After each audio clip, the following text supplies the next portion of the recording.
be a turnaround moment. Tonight, USF takes on number 21 West Virginia in a key Big East game. And when you look at the conference standings, you will see that Pitt, Cincy, and West Virginia are all unbeaten teams in Big East play.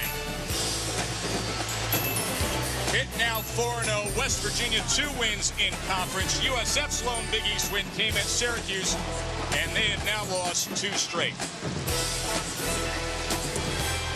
Hi, everybody. Joe Tessitore alongside my partner, Rod Gilmore. And Rod, it seems like every season goes this way for South Florida. 3 straight years now, they have started 5-0 or better, but they've tailed off again.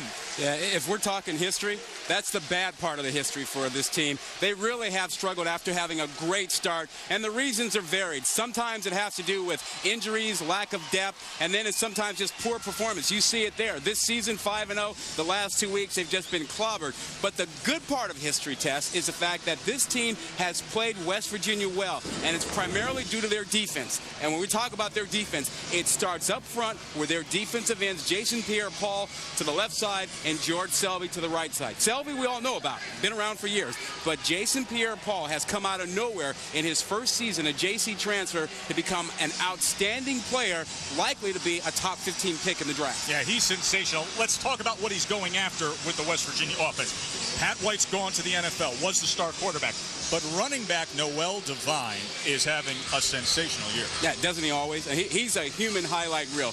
Every week he does something special. He's 3rd in the country in rushing right now, about 130 yards a game, and he is just outstanding. You have to keep him inside. If he gets to the edge, it is good night. Connecticut found that out last week. He had 178 yards, 171 in the second half alone.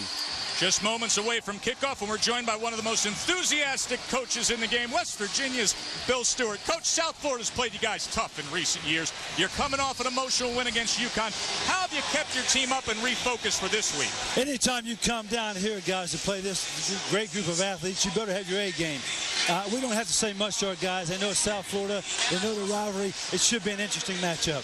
Now, your quarterback, Jarrett Brown, was concussed a couple weeks ago. Last week, medically cleared, but you told us he wasn't quite himself in that win last week. How's he doing coming into tonight's game, Coach? He's had a great week of practice, and he's going to be just fine. He's on top of things, and we look for a big night out of Jarrett. All right, thanks, Coach. Bill Thank you, Stewart, God bless. in his 2nd full year, got the job after that amazing Fiesta Bowl over Oklahoma. And there's Jim Leavitt, the only coach the University of South Florida has ever known. Came into the Big East in 05. They've made a bowl game every year since. South Florida won the toss. They deferred, so West Virginia will receive. Eric Schwartz to kick off for the Bulls. And Mark Rogers and Tavon Austin, who's a very dangerous return man, back for West Virginia. Austin went 98 yards with the opening kickoff last week against UConn. And this will be downed by Rogers. Jarrett Brown, the senior quarterback for the Mountaineers. He waited so patiently behind Pat White for 3 years. Doesn't have Pat White's speed, but very capable with his feet. And Rod, his big weapon, his arm strength. Oh, yeah. I mean, Pat White had a nice arm, could throw some darts. This guy has a cannon. He can flat out throw it. Out of the shotgun. Flanked in the backfield by Devine. Brown to throw on 1st down. Downfield, and that is complete at midfield to Ulrich Arnett. Let's take a look at tonight's impact players, brought to you by KFC. Oh, no surprise when you talk about this team. You start with Noel Devine, outstanding running back. Mentioned him a little earlier. Key is to keep him inside if you're South Florida. Don't let him get to the edge. Jock Sanders, an outstanding wide receiver, great in space, leads the team in receptions. Defensively, Chris Neal really clogs up the middle for the West Virginia defense. 31-yard gain with a reception to Arnett. Devine now. He is wrapped up right away for a loss of 1 by Chris Robinson. Well, Tess, this offense does a couple of things really well. One, they get the ball to their key playmakers in space like Devine. Secondly, they get it out. When they're throwing it, there's not a whole lot of time. The passes come away quickly. They don't spend a whole lot of time dropping back too deep. 3 receivers for Brown here. Quickly gets it out. And to the 41-yard line goes Arnett, a gain of 8. Well, that's an example of what we're talking about as you take a look at the offensive lineup up front for you. They throw the ball quickly. They want Jared Brown to quickly make his read and get rid of the football and then get back to the line of scrimmage. Spread the wolf, says Bill Stewart. Let's see where they spread it to on 3rd and 2. Brown now changing things up here. 2 tight ends for the Mountaineers.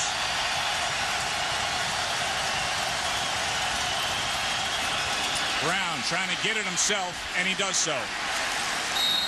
As Jason Pierre-Paul tried to get over to him and strip away that ball, but a first down for West Virginia. Now, Tess, that's a good sign for West Virginia. They didn't run Brown that much last week against Connecticut. It's almost as if they were protecting him since he had that concussion the week before against Marshall. So a sign to you that they feel more confident with his durability, and he could play a big role in the ground game tonight.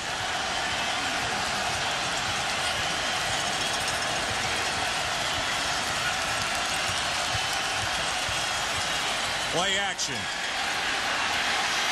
Trying to shake loose. Going to keep it on the ground and then forced out of bounds to the 30-yard line. Terrell McLean was able to force him out, but not before a gain of 6 by Brown. Well, I think one of the reasons he wants to get rid of the ball quickly, those 2 defensive ends we talked about.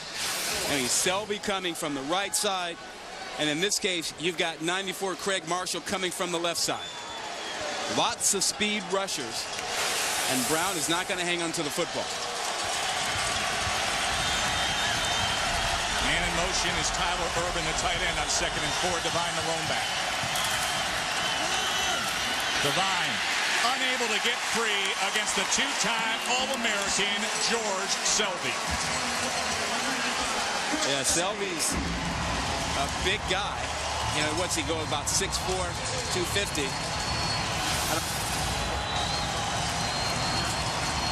Watch Selby cutting inside, making the play. So 3rd and 6. And this is a down and distance that Selby just drools over.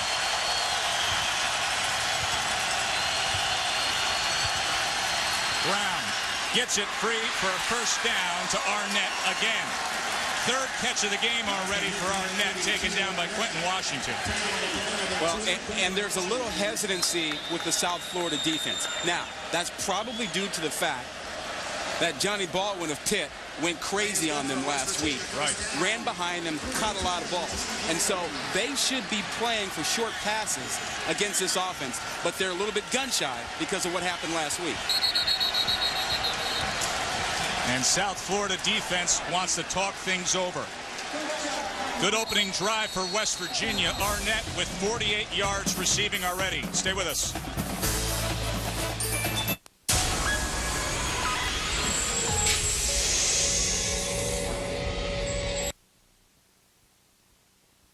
Good look at downtown Tampa. Glad you're with us here. Joe Tessitore and Rod Gilmore on our college football primetime. Coach Bill Stewart of West Virginia said, hey, I knew when I took this job it came with a Pat White graduation date. But he's got himself a good replacement in Jarrett Brown, who is 3 for 3 to open up this game on this opening drive for West Virginia. He knew Jarrett Brown was sitting behind Pat White, waiting for his opportunity. So first down, they go with the I formation, and Noel Devine is the lone back. This goes right up the middle with Ryan Clark for no gain. Chris Robinson in to make the tackle for the Bulls. Now, you mentioned that I formation. When Rich Rodriguez was the head coach at West Virginia, you didn't get a lot of that, and you certainly didn't get a lot of tight end. Stewart has changed this offense. He's added to it a lot of two-back stuff, a lot of I formation, and a lot of tight end play with this offense now to go along with the spread. 4 receivers, 1 by 3 on 2nd and 10 for Brown. Sanders in motion. Option to the far side. The pitch. And this is Tavon Austin. And Austin with a good gainer down to the 5-yard line. The speedy freshman goes for 19 yards. And this is going back to the triple option, actually. You watch what they do. They have 3 choices here as they run this. Watch the 3 guys. There's 1. There's 2. And there's 3. 10th play of the drive. Noel Devine skirts down to the 3-yard line. It'll make for 2nd and goal.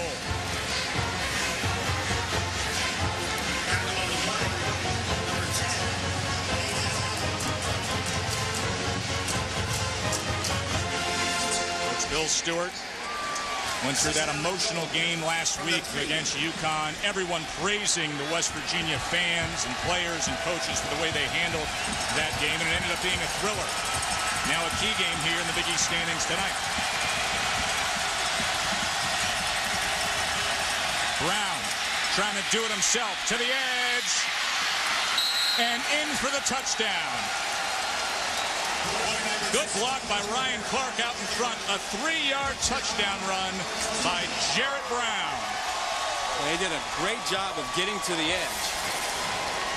Just watch the in man on the line. You see number 90, Jason Pierre-Paul, who can't get outside that block. He gets hooked, and that opens up the edge for Brown. His 3rd rushing touchdown of the year.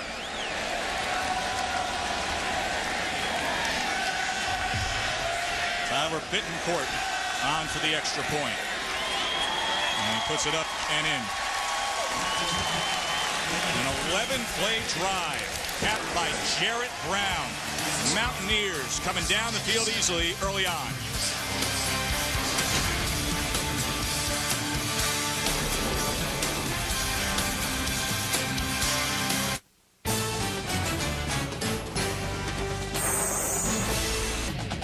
ESPN's College Football Primetime. Brought to you by GMC. We are professional grade. And State Farm. To us, nothing's more important than being there. Fourth annual pumpkin carving contest was at the International Plaza in Tampa. They had the skeleton, bottom line monster. But there's the Octo Pumpkin. That was the crew's favorite. Not quite Nadia Suleiman, but the Octo Pumpkin. Oh, man. Do you carve pumpkins? I tried, but I like to have all my digits with me when I work, so. Well, heck of a drive by West Virginia. Jarrett Brown, all he did was go 3 for 3 for 48 yards passing, and then another 3 rushes for 13 yards and a touchdown. And now Jim Leavitt's squad has to try to respond early on here. Josh Leiter to kick. Webster and Bogan back deep for the Bulls. And this was a short kick that went out of bounds, so it'll bring about the flag.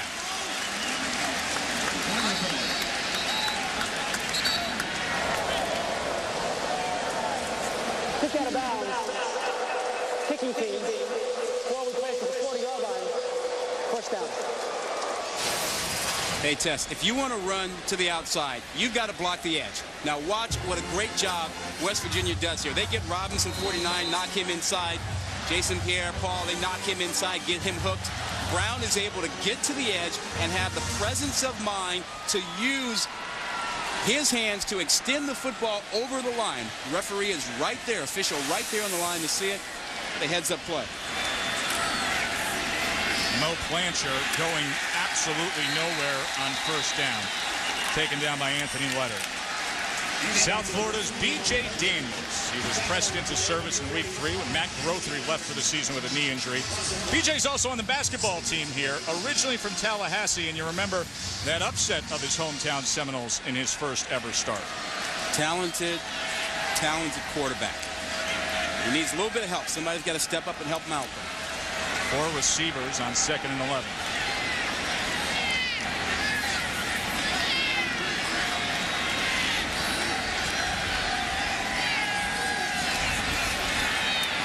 Time and unable to get it was Carlton Mitchell. What about the impact players on the South Florida side, brought to you by KFC, Rob? Well, he might get a little help from Jesse Hester, who's back in the lineup, returned last week after missing 4 games with a hamstring. Top receiver last season. Talked about Jason Pierre-Paul on defense, outstanding pass rusher on one side, and George Selvey on the other side. Offensively, they've got to find some playmakers to help out the young redshirt freshman. So Daniels facing a 3rd and 11 on the first series of offense for South Florida. Taking his time and looking over to the sideline. Going to try to do it on the ground. Almost pulled down from behind, and he comes up just a yard short of the line to meet. Julian Miller had a chance at him, trying to get him from behind, but Daniels scooted by until Reed Williams took him down. And B.J. Daniels comes over, and he's asking to go for it. And Stewart is rolling the dice. You know, wow. What do you make of this? Wow. I can't believe he's taking this gamble right now. You just had West Virginia walk down the field on you, and if you miss this, you give them a short field. No way would I do this. 4th and 1 on their first offensive possession of the game.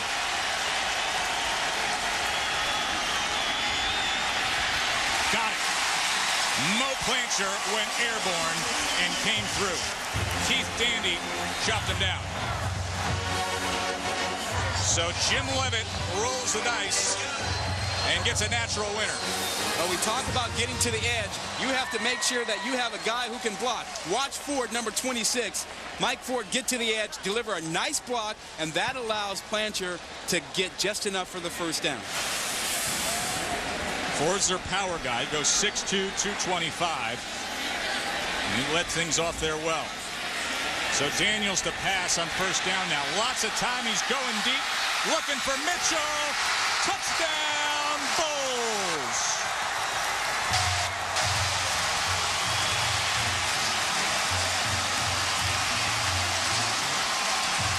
Carlton Mitchell does it again. 4 catches over 50 yards this year. That one was for 49. 4th down. They take a shot after getting the 4th down, and it comes through with Mitchell.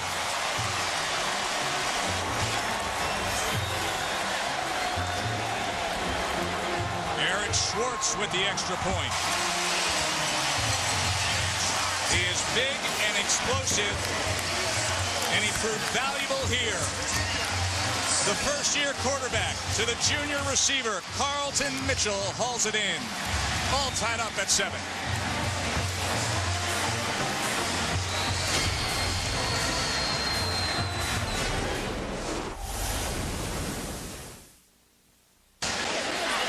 Carlton Mitchell coming off that 49-yard touchdown catch. Tomorrow night on ABC and ESPN2, we have national title contenders. On ABC, most of you are going to see USC against Oregon, number 5, number 10. Or third-ranked Texas going up to Oklahoma State, number 14. Now, both games are going to be seen nationally. So either ABC or ESPN2, you're getting both games. Saturday Night Football presented by Southwest Airlines, 8 Eastern, 5 Pacific. So are you telling me that no matter where you are, you can watch both those games tomorrow night? Isn't life good? Awesome. Hey, by the way, Oregon won the last meeting up in Eugene back in 2007. Yeah. And the way they've been playing lately, I know the game day guys tomorrow morning, 10 a.m. are going to have plenty on that. Watch out, Trojans. Schwartz's short kick returned by Austin. And Austin trying to shake loose, and he's able to get to the 31. Hey, Tess, I want to take you back to the touchdown. Watch the protection we get here because it's only a 2-receiver route. They go max protection here, keeping everybody in except the 2 receivers. Mitchell does a nice job, a little stutter step on Tandy, and he pushes off on Tandy at the end to get away with it. Just a little touch for separation. See the right arm extend? He gets a little separation. Tandy can't make the play. Touchdown. No call. They let it go. Give him a little bit of push off there. So Jarrett Brown in the Mountaineer offense comes back out there. Devine. Good block on the outside edge by the tight end. A penalty comes down. I don't know if he got him in the back that time. Tried to crack back there. May have gotten him when he turned his back, though. Yeah, that's the signal.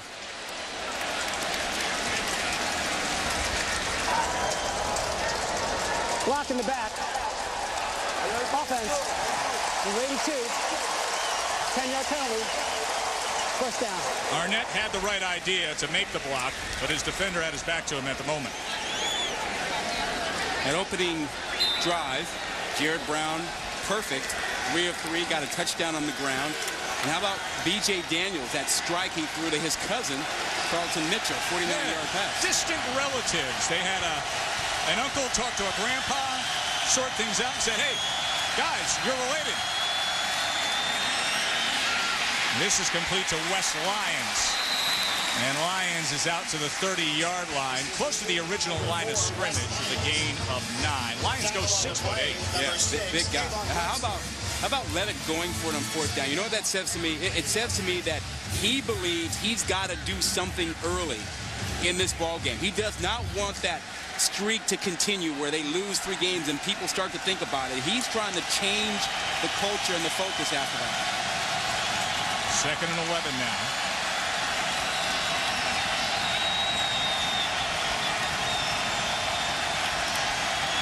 Raymond James is loud tonight.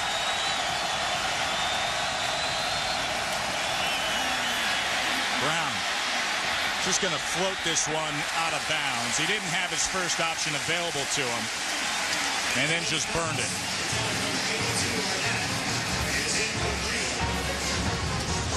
Good atmosphere here at Raymond James, the largest student section in the Big East. There it is, 12,501 of them. They expected 55,000 tonight, and they are loud, trying to turn things around after the 2 games that went south of them. They started 5-0. So now 3rd and 11. That was the first incompletion of the game for Brown on 2nd down. See if he can pull this off.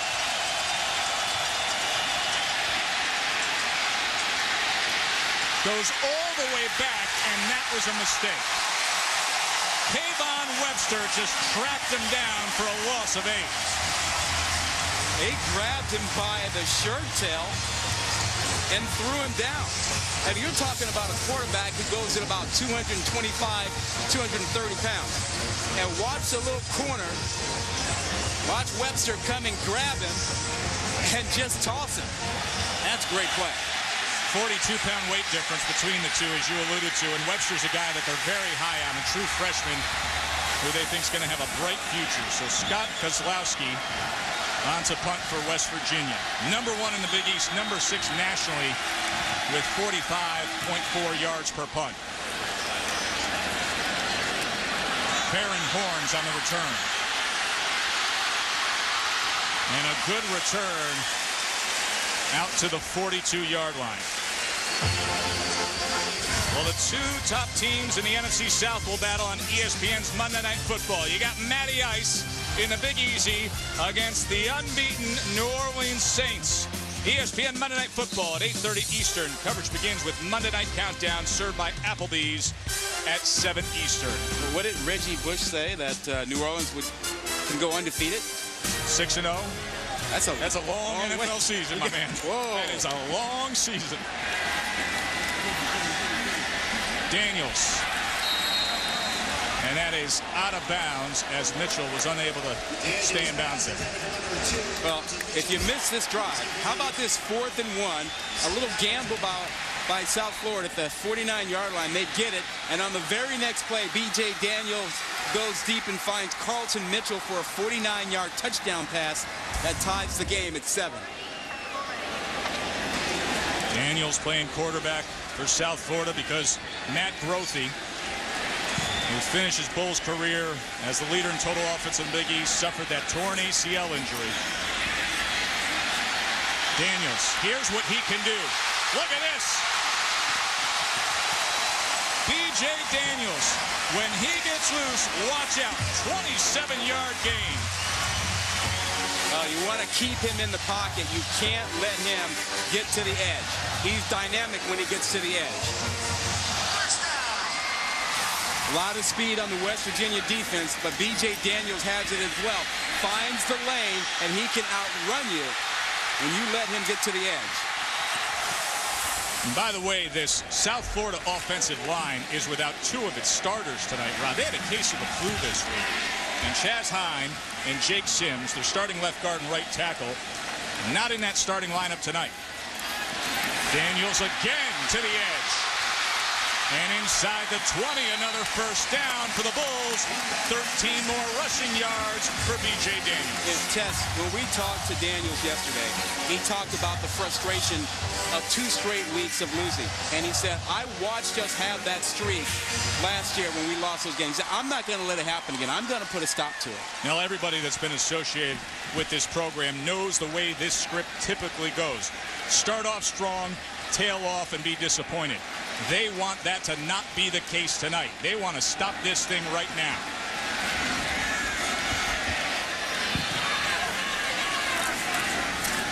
Mike Ford. And Ford chucks his way down to the 14-yard line. Chris Neal takes him down.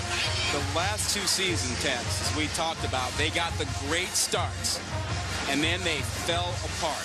We're talking about 2007, 6-0, finished 3-4. And then last year, 5-0 start, finished 3-5. And the last 2 weeks this year, Pittsburgh and Cincinnati just cleaned them out.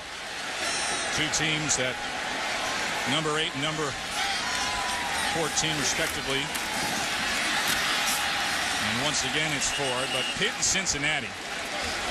And the seasons they're having, obviously the Big East, we talked about it last week a bit. This is a conference, and Jim Levitt discussed it with us yesterday, that has made the most of this season. When you talk about Cincy and Pitt and what they've been able to do and impress people nationally. Remember where they started. The Big East had no one in the top 25 to start the season. Now 3 teams ranked in the latest BCS rankings of the top 25. 3rd and 4 now. Daniels to the air, and it's incomplete. Ben Busby could not hold on to it. He would have had a first down. Well, that's 2 drops. One by Busby, one by Mitchell.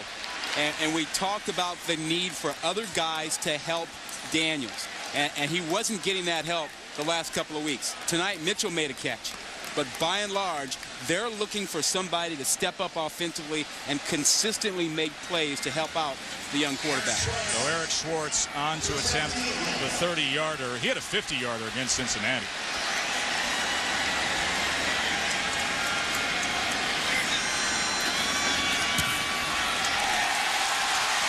And he puts it through.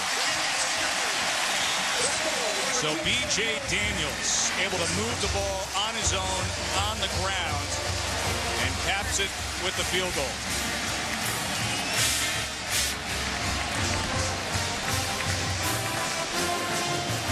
And celebrating its 5th year sponsoring the Good Hands Field Goal Nets, All-State makes contributions to participating universities' general scholarship funds for each field goal and extra point kick. To date, All-State has contributed more than $1.9 million in scholarship money. So add a little bit to that total. That number has been growing quickly because earlier this year we had it at 1.8. A lot of offense out there, right? Yeah, Rocky the Bull enjoying the lead here at Raymond James. These 2 teams, a young series. Obviously, South Florida not joining the Big East until 2005. This is just the 5th meeting of these programs. But remember back in 07 when West Virginia was 5th in the country and South Florida beat them 21-13 here in Tampa. And then last year, up in the snow in Morgantown, Pat White's final home game, West Virginia won 13-7. But something about Jim Levitt's defense, they're able to clamp down when they go up against this West Virginia offense. Yeah, they have been able to use their speed, particularly their defensive ends, to really kind of contain West Virginia's speed. Schwartz's kick. Tavon Austin. Austin with a seam and a good return out over the 40-yard line to the 42. Let's get a Sports Center right now with Ryan Burr. Ryan.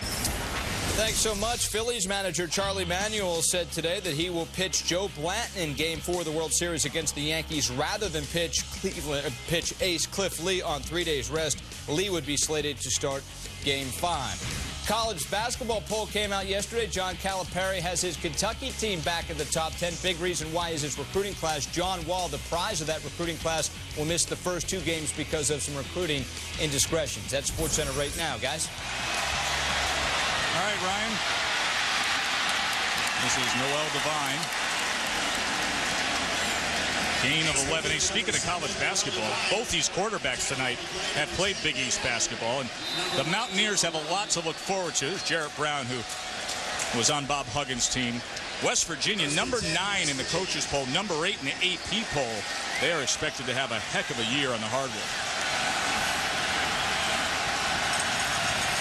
So a first down out across midfield for the Mountaineers.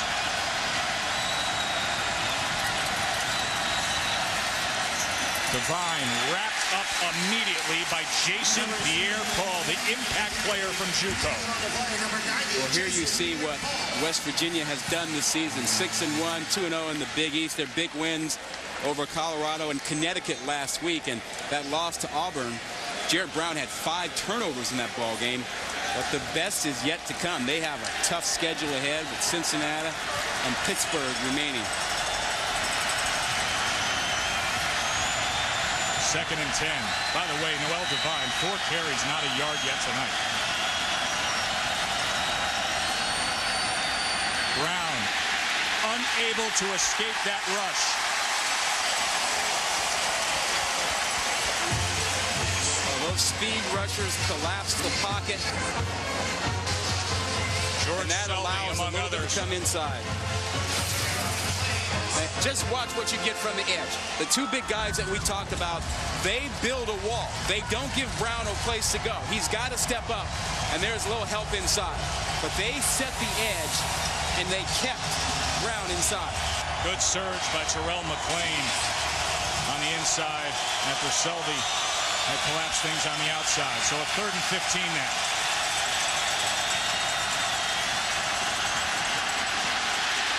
Brown to Devine. Makes a move, looking for that first down line, but comes up about 1.5 yards short. Keon Wilson secured him. Some shifty moves in the open field by Devine. Yeah, he's a tremendous player. I really, really like him. You know, a lot of people compare him to Javid Best at California. I think Javid Best is a bigger back. He's about 190 pounds, 195. And I think he's also much faster. He's got better top-end speed than Devine. But they're both great players. Devine goes 5'8", 176. And Kozlowski out to punt on 4th and 2. Just on the edge of that no-man land territory for West Virginia.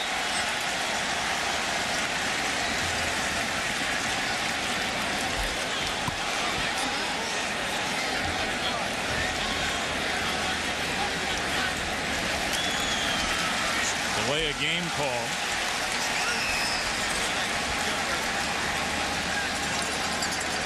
Apologize for Big East referee Pat Garvey's mic not transmitting at the time. So Kozlowski to punt. And Farron Horns back deep for the Bulls.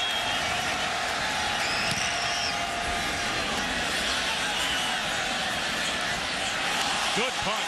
Flag comes down.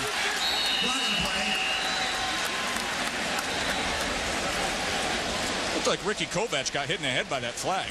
Yeah, he might have been the guy who actually signaled a fair catch and then threw a block. You can't do that.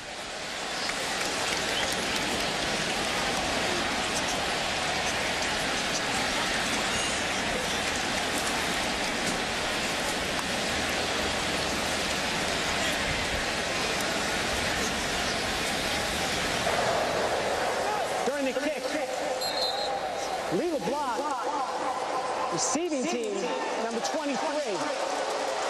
Fair catch, signaler, cannot block during the play. The penalty will be enforced half the distance to the goal line. The period will be extended for 1 on-time down. So they're going to extend the first quarter for 1 down. 10-7 game here in Tampa.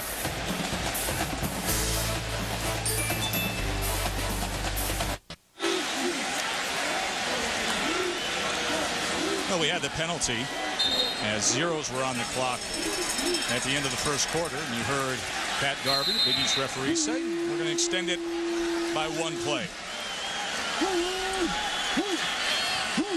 So B.J. Daniels on his own goal line. And that's going to be close. Safety. Jamar Taylor could not escape the end zone. Safety, West Virginia. Well, that play was made by J.T. Thomas, who came flying in on a blitz and disrupted everything, got into the backfield. And I think that ball came out. And if that ball came out and it's recovered, that's a touchdown. And that's what Bill Stewart wants to look at. Remember, this was an untimed play, end of the first quarter.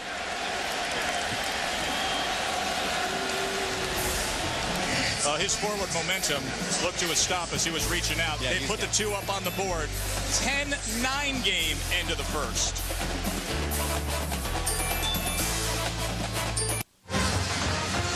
West Virginia's Bill Stewart just saw his defense come up with a safety. 10-9, odd ending to the end of the first quarter, Rod. Oh, absolutely. In this play, let's take a look here. Watch them try to run the power as they pull Jamar Warren, and then watch what Thomas does. J.T. Thomas just shoots the gap appropriately. He sees the pull. He comes in there. He blows it up in the background. That's beautiful. Now watch the end of the play. Look at the football. Right there. He sticks it out across the goal line, he thinks, but his foot was down in the end zone. Julian Miller finishing off Jamar Taylor for the safety, and now the free kick. And this fielded at the 35-yard line. And Jock Sanders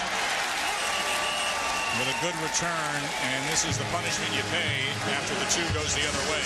Well, 27-yard return. Yeah, how about the mistake again with the block after calling for the fair catch, which moved the ball back to the 1-yard line, and then running a risky play down on the goal line where you're pulling your guards instead of trying to wedge the ball out. So many folks for West Virginia deserve credit for that safety, because punter Scott Kozlowski, who's #1 in the Big East, #6 nationally, with a beautiful punt just to even get that scenario underway. Jarrett Brown now. Here's Devine. There's that move again, and another first down. Boy, he stops on a dime, Rod. Yeah, well, how about what they're doing with Devine? Not getting him anything running the football.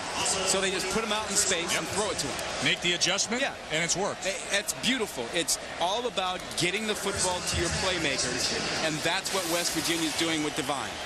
Having trouble in the backfield, flare him out, throw it to him in space, let him be able to make a move, and he can make them. Mark Rogers now in the backfield. Rogers gets the call, and he's only able to get to the 25-yard line. Just a gain of 2. Keon Wilson got in there defensively. Yeah, Devine walked off the field after that last catch. Might have got a little banged up there. He was at one point wiping something from his eye or so. Devine, who leads the Big East in rushing yards per game, 130. Over on the bench for the moment, replaced by Mark Rogers, who's a very capable backup. He's fast. He's similar to Noel in size and speed, just doesn't have the experience yet. Brown. Intercepted. Keon Wilson. Fumbles the ball at the end. Loose ball. And it looks as if South Florida has recovered. Keon Wilson, who we didn't know if he would even play in this game, Rod, with a very good defensive play when West Virginia was driving. Yeah, great play. Poor throw by Brown. The only mistake he's really made tonight. He wanted to get this ball over the linebackers and to his tight end, but he throws it on the line, and in steps Keon Wilson to make the play. He didn't see Wilson right there. He was trying to get the ball to #9, Jock Sanders, but he threw it on the line, and Wilson stepped right in and made a very nice play. Wilson's been dealing with a thigh bruise all week long. Didn't practice much, but boy, oh boy, did he come to play right there. And now the inside handoff to Taylor. A gain of 2. Remember, Taylor's the young man who got trapped in the end zone at the end of the first quarter. He's the guy that was a big recruit for Alabama and then transferred over here to South Florida. As you take a look at Keon Wilson, who just got that takeaway for the South Florida defense. 4 receivers on 2nd and 8.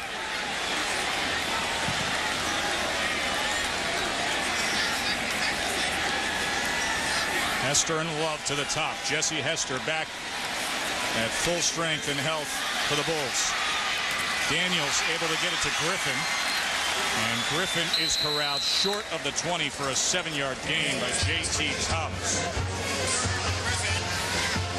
You know, Tess, this West Virginia defense is this 3-3-5. 5 defensive backs, 3 linebackers, 3 down linemen.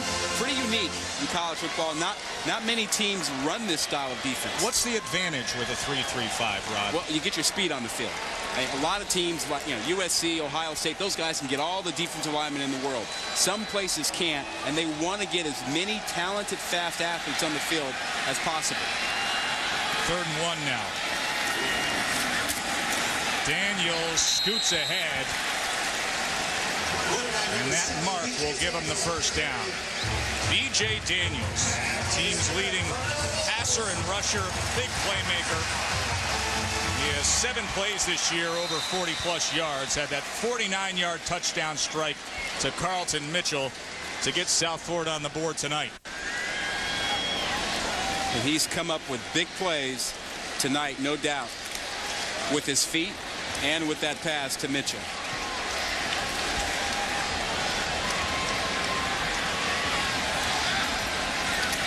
Fresh set of downs for USF. Daniels trying to escape the rush. Well, tomorrow's college football coverage kicks off on ESPN in the Big Ten. Indiana against number 4, your Iowa Hawkeyes. College football presented by Cars.com tomorrow on ESPN at noon Eastern.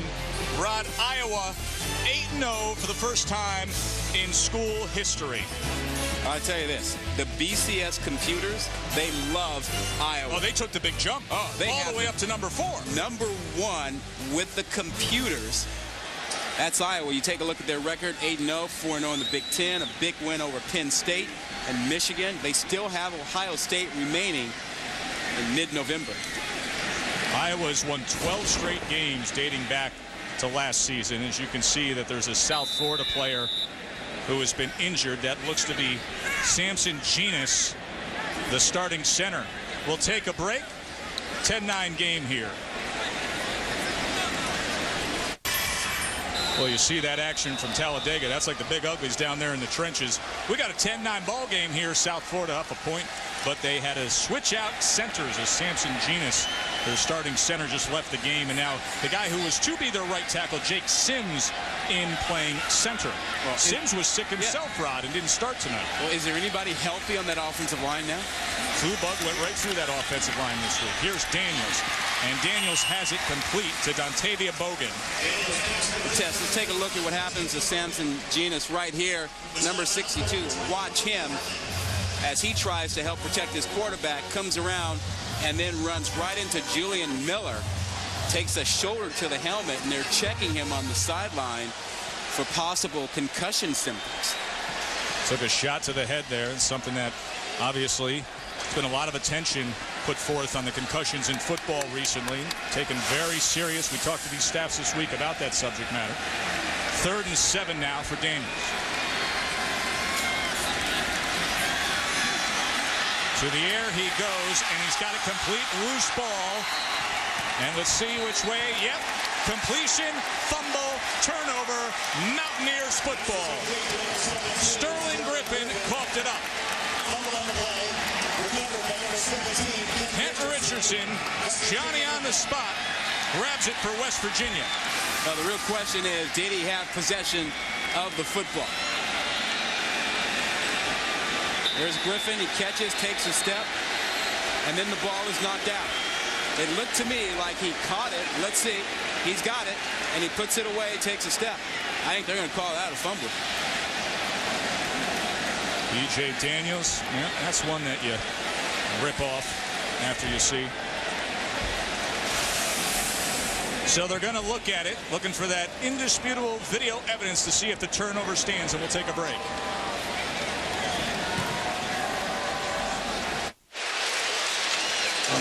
After further video review, the ruling after view is the play is incomplete pass. Do not maintain possession of the ball. It is 4th down and 7 on the 25-yard line. So they say it was incomplete. That Sterling Griffin of South Florida did not secure the ball before that fumble. Got me. It is 4th down, though, so USF will be punting here, and on to do that will be Delbert Alvarado.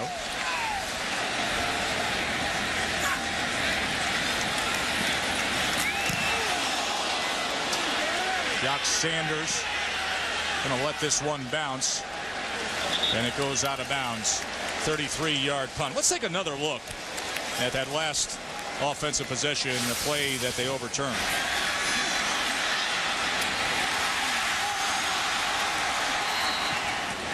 Guy reaches out with his hands, grabs the ball, and then pulls it in and takes a step. You know, that's one of those, Rod, where perhaps you would think normally whatever the call on the field was would probably have held up. Yeah. One of those 50-50s, but not the case, as South Florida salvaged some field position, getting the opportunity to punt there.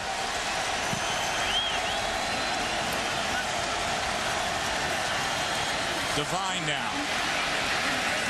Yet to really shake free in the running game is Devine. Well, part of the reason Devine's having issues in the running game, those two defensive ends are getting up the field and taking away that outside. Now, they may eventually start trying to run inside of those ends. Here's Devine again, this time to the outside, and he was taken down by Terrell McClain. Good support from McClain. Important game in Big East play here. West Virginia, number 21 in the new BCS rankings. South Florida started the year 5-0, but then dropped the game to Cincy and Pitt. And now with the lead here against West Virginia. 3rd and 6.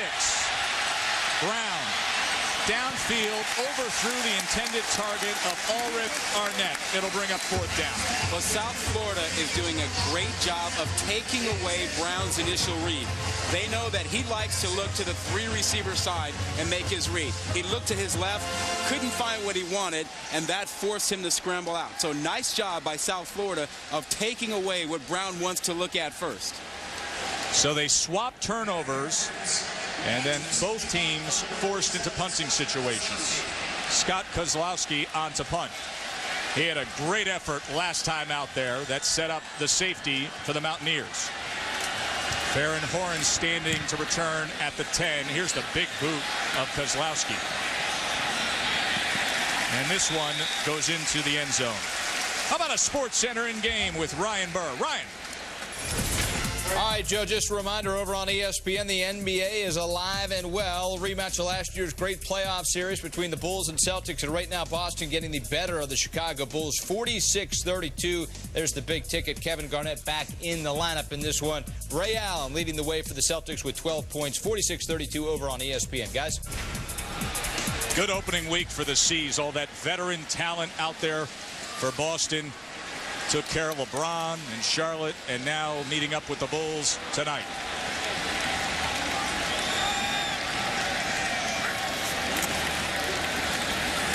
Lindsey Lamar, the freshman from right here in Tampa, on the carry. Time for our Sports Nation poll question. If TCU, Boise, and Cincy are the only undefeateds at the end of all this, Rod, will one of them play for the national title? So understanding what could happen to the SEC team and to Texas, if we end up with TCU, Boise, and Cincy, you can log on to ESPN.com, click on college football, and put in your vote. Will one of them play for the national title? You're not asking me, right? I'm going to ask you eventually. Oh, okay. Daniels going to air it out again. Carlton Mitchell. Wow, what a first half for Mitchell. They say he stepped out of bounds just at about the 9-yard line. But once again, Mitchell with a big gainer. This time, it goes for 69 yards. He was working on Keith Tandy out there. And Tandy's the guy that Mitchell beat for the 49-yard touchdown pass in the first quarter. And what a well-thrown ball by B.J. Daniels. Did he step out of bounds? It doesn't look like it from that replay. Doesn't look like it at all. They're going to take a look at this, and you may get and should get the touchdown call. From that angle, it looked like he stayed in bounds completely.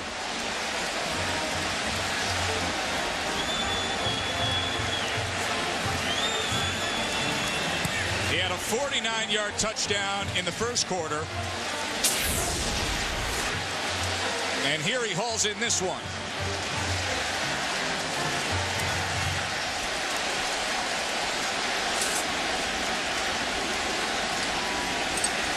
Well, the 9-yard line was where he came closest. You can't tell from that angle if he stepped out. Here's the best view we've had so far. Right about here, coming up. Does he step out there? No, it looks like that's all green inside, and he stays inside there. From that angle, that looks like that's pretty clear. The play stands as called. First down.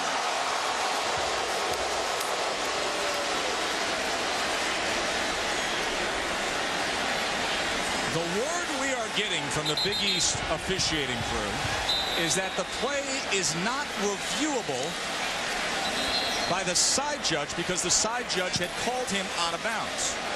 That is what our people were told. And this is one of your issues with replay, because you have certain things that are not reviewable that are clearly material to the game. That's a big play. That's a touchdown that would not be a touchdown because they can't review it. Daniels trying to do it himself, and he is wrapped up right away. Robert Sands finding Daniels immediately. Well, the side judge is right there running with Mitchell, and he's the one who makes the call that Mitchell is out of bounds, and he blows his whistle. He couldn't be closer to the play. Right. I mean, he's right on top of it, stride for stride. But the deal is, everyone says replay. The goal is to get it right. And that was James Brennan making the call, the sideline judge. And if you want to get it right, you got to get it right. So instead, it's second and goal.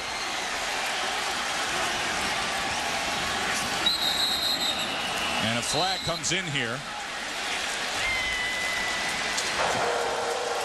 False start.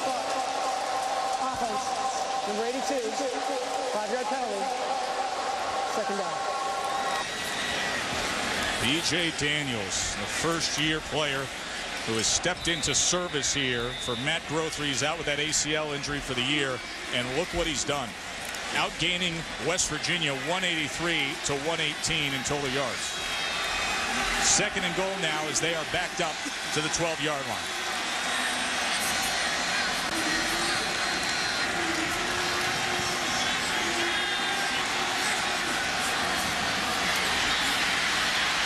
Looking to the end zone. Lofts it up. Boy, that was dangerous. Dangerous throw that time by Daniels. Doesn't matter if you're a redshirt freshman or a veteran quarterback. The rule is the same. Do not throw late over the middle. And particularly when you are falling away from the throw. Watch him here. He's fallen away from this throw, lofts it towards the middle, almost gets it picked off by Keith Tandy. Jesse Hester tried to make a desperation effort in the back of the end zone for it. But Tandy looked like he was running a pattern for it, the cornerback for West Virginia. So third and goal. Remember, the only reason they're in this spot is because of what appeared to be a bad call on that big play from Mitchell. Daniels looking again. Touchdown! Wide open was A.J. Love.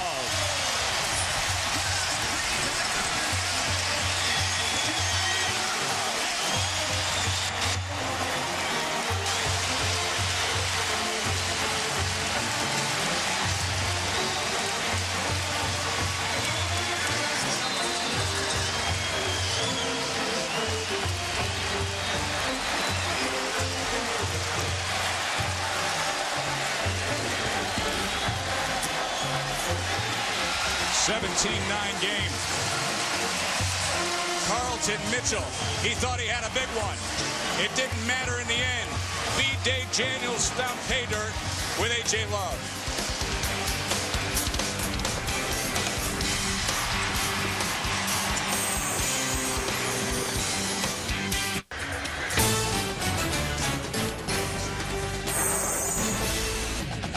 ESPN's College Football Primetime. Brought to you by The Home Depot. Visit HomeDepot.com. More saving, more doing. That's the power of The Home Depot. Some of the actors getting ready for the play Night of the Living Dead at the Tampa Performing Arts Center. Many of the actors are USF students, both current and former, and they have a guest zombie every night. On the night we went over, it was the USF business professor, Cynthia Cohn, who's going to actually show up in our Storm the Dorm segment a little later on when we visit with the Bulls business community here on campus. I'm sorry. I'm not afraid of anybody who puts jelly on their face. That's right. You'd be reaching for peanut butter and a loaf of bread. I thought, blood, okay, but jelly on the face? B.J. Daniels, who has emerged this year, pressed into action, came up with the 11-yard touchdown pass to A.J. Love moments ago. And this is a big game for South Florida. You know what's happened in recent years, that they tailed off. They could use a win, and a big one, against a ranked opponent. Mark Rogers on the return for West Virginia. And here goes Mark Rogers. Good return indeed. Well, Tess, let's go back to the touchdown. A.J. Love is able to run this route and take forever because his buddy, the quarterback, B.J. Daniels, buys all the time. He stays alive with his feet in the pocket, and A.J. Love comes all the way across the field, uses the scramble rule of go long, get down the field, help your quarterback out, and just waits in the end zone for B.J. Daniels to find him. That's what Daniels can do for them. Oh. Buy some time, keep a play alive. Also plays basketball in the Big East for the Bulls. I don't get that. He was talking about how he's going to go right to basketball practice. That's why he came here. Right? Yeah. A lot of coaches would say, are you kidding? You're my starting quarterback. I need you. Basketball career's over, but that is what they made him the promise. And he will continue to play. Inside handoff goes to Ryan Clark.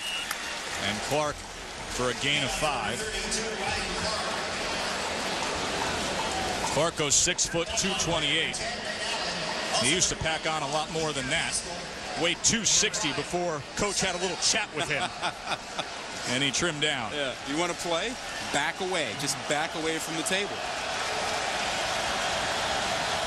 2nd and 5 now for Brown. Goes inside with Devine. First down and a bit more, crossing midfield to the 47. Gain of 9, shot down by Jerome Murphy. When they give that ball to Devine on that play, that dive play, it is right now. He doesn't waste any time. He's not going towards the sideline. He is going straight towards the line of scrimmage at full speed. He hits that hole in a hurry.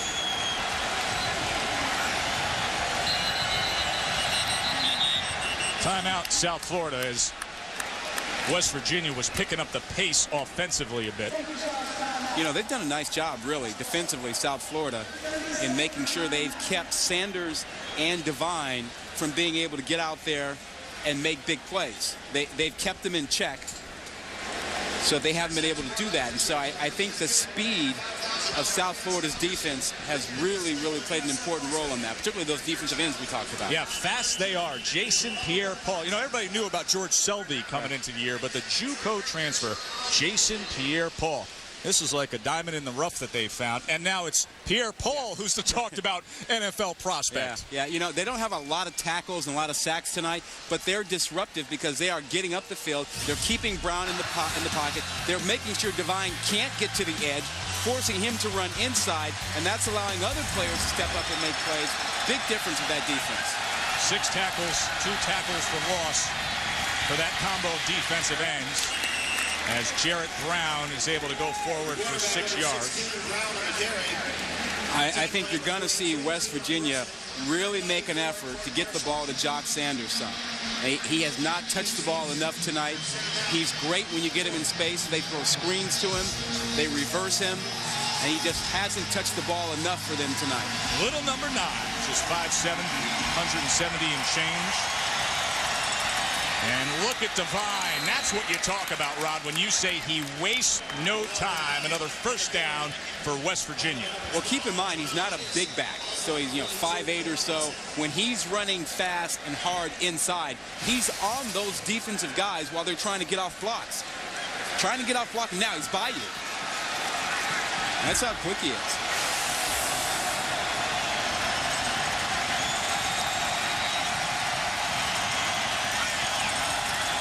Oh, and they got the motion up front from Terrell McClain as Brown was standing over it. Defense, number 97, encroachment, 5-yard penalty, first down. Fans in Chicago, Boston, and Dallas, we got the place for you for all your local news and analysis. ESPNChicago.com, ESPNBoston.com, and ESPNDallas.com for all your local sports news and highlights and updates. They'll be talking about the Longhorns and Oklahoma State on ESPNDallas.com. You can go there for a preview of that game.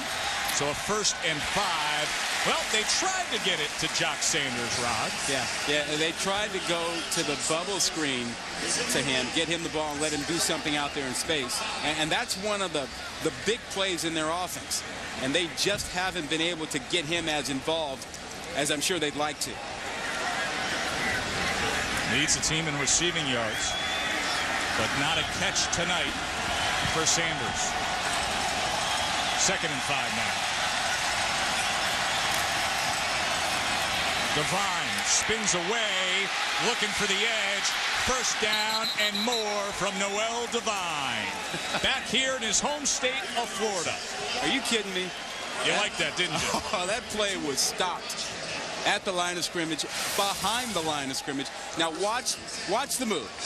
Just a nice little whirly bird, and then he quickly jumps to the outside. His lateral movement is great. Got a little help from his buddy Jock Sanders out there. Played his high school football just a few hours down the road in Fort Myers.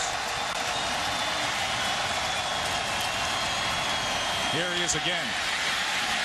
And that time he was taken down by Keon Wilson, but that's what the coaching staff talked to us about yesterday when they said what he's working on and what he's got better on is trying to be patient between the tackles. Well, he can be patient because he has such quick feet.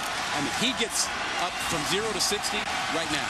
It doesn't take him long to get to full speed. So he comes out here on 2nd and 8.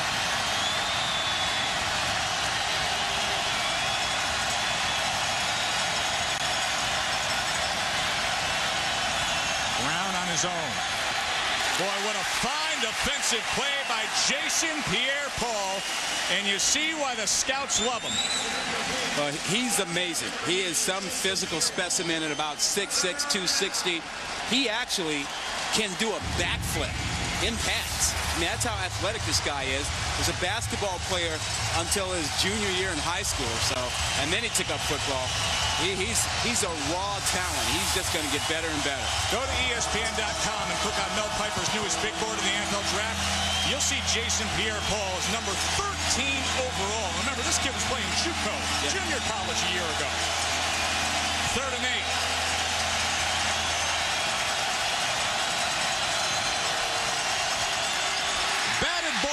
Again, this time it was Selby. 5 straight incompletions from Jarrett Brown. Well, same play, opposite way, different guy. And these guys are similar. I mean, Selby at 6'4", 250, he's athletic. He gets his big arms up there and almost comes down with this one. You see the separation he got when he took Don Barkley, 64. He pushed into him and got separation and got his hands up.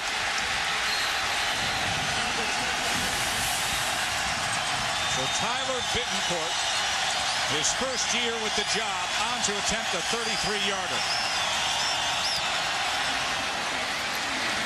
And he nails it. West Virginia cuts the lead to 5. Let's check in with Ryan Burr in the studio for a look at what's coming up on the College Football Halftime Report. All right, Joe, here's what we got. I'll be joined by Mark May and Lou Holtz for our weekly game of Take Your Pick. The guys disagree on the big one in the Pac-10, Oregon and USC. We'll head out to Eugene where the game day crew gets us ready for the big game in the Pac-10. And a little NBA action. LeBron and Shaq teammates looking for their first win together. We'll update the NBA. It's all coming up on the College Football Halftime Report. Joe? Thanks, Ryan. Interested to hear what the guys have to say about USC and Oregon. You can see that game tomorrow on ABC or ESPN2 at 8 o'clock tomorrow night. Let's take a look at what's fresh off the presses. Part of Football Friday presented by Wendy's. You can log on to ESPN.com and search Wendy's for more. Well, Sam Bradford, shoulder surgery, was a success. He probably is done for the season. Will be heading to the NFL. North Carolina with a big win last night over Virginia Tech. And then the Chick-fil-A Bowl extends its ACC contract. So Chick-fil-A will stay with the ACC through 2013. They'll have the number 2 team from the ACC. Jim Leavitt trying to get his team into bowl-eligible status. Of course, they've had success since they've come to the Big East and keeping a bowl streak alive. Jason Pierre-Paul, instrumental in holding West Virginia to only 3 points on that last drive. 6'6", 265-pound defensive end with loads of speed. Leiter's kick goes for a touchback.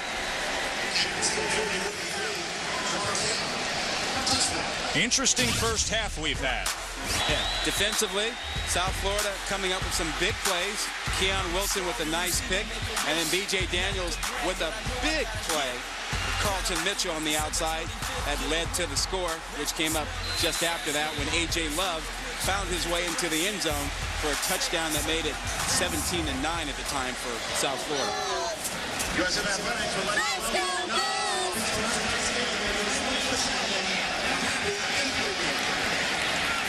So Daniels on 1st and 10. Trying to juke. Picked up a really good block there. And is close to the first down yardage. That block came from Dontavia Bogan on Boogie Allen. Boy, when your wide receivers help you out like that, you're going to get a good gainer.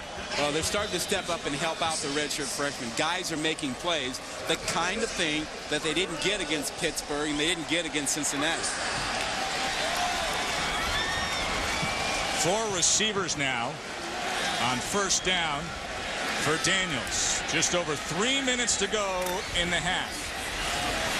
Lindsey Lamar, the freshman who has just pure speed, is wrapped up by Julian Miller. Lamar's the kind of guy that needs space, and he didn't have any there. Well, they're trying to change it up with the no huddle. Save a little time here, try to get down the field, and also just a different look for the West Virginia defense. Plancher now in the backfield with Daniels. 3-by-1 the receiver set. 2nd and 11.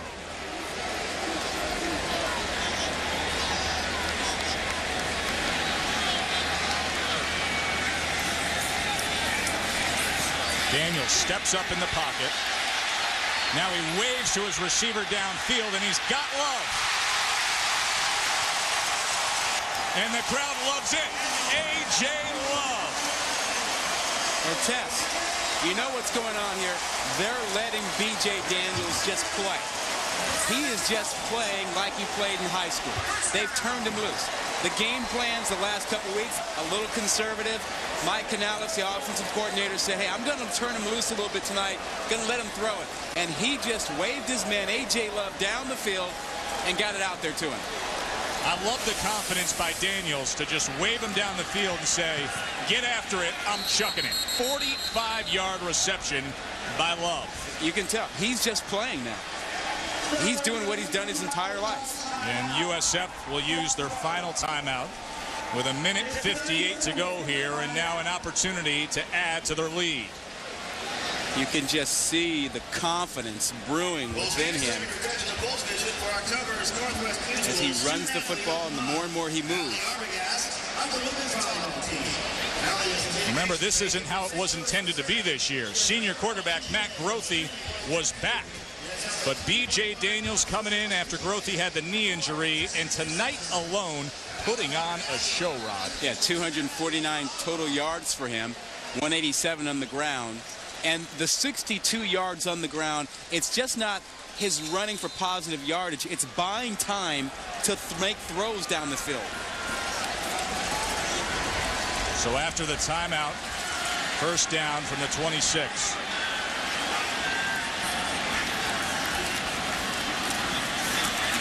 And this is Plancher. And he goes for 8 yards. What did they lose in Matt Grothy? A whole lot of yards. Biggest career ranking. Guy was just outstanding, led the Big East in so many categories. Total yards, over 10,000, and a 4-year starter. I mean, all that leadership and experience was gone when he had that ACL injury.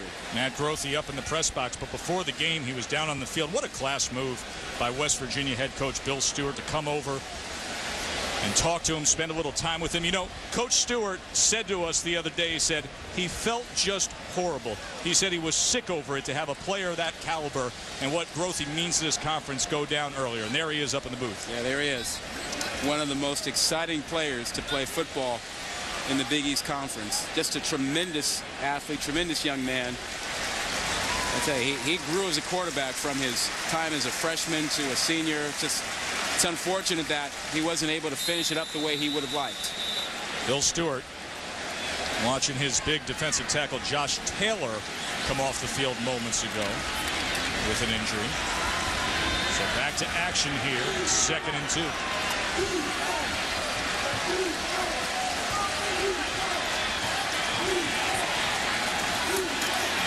Plancher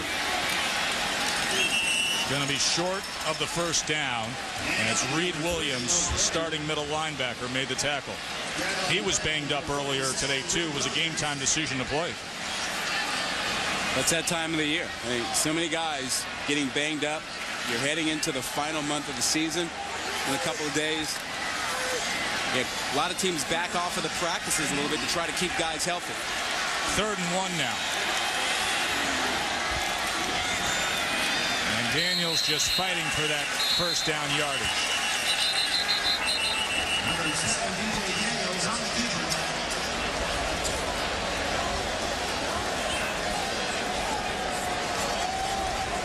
Had the 45-yard reception to A.J. Love, and now another West Virginia defensive lineman is down.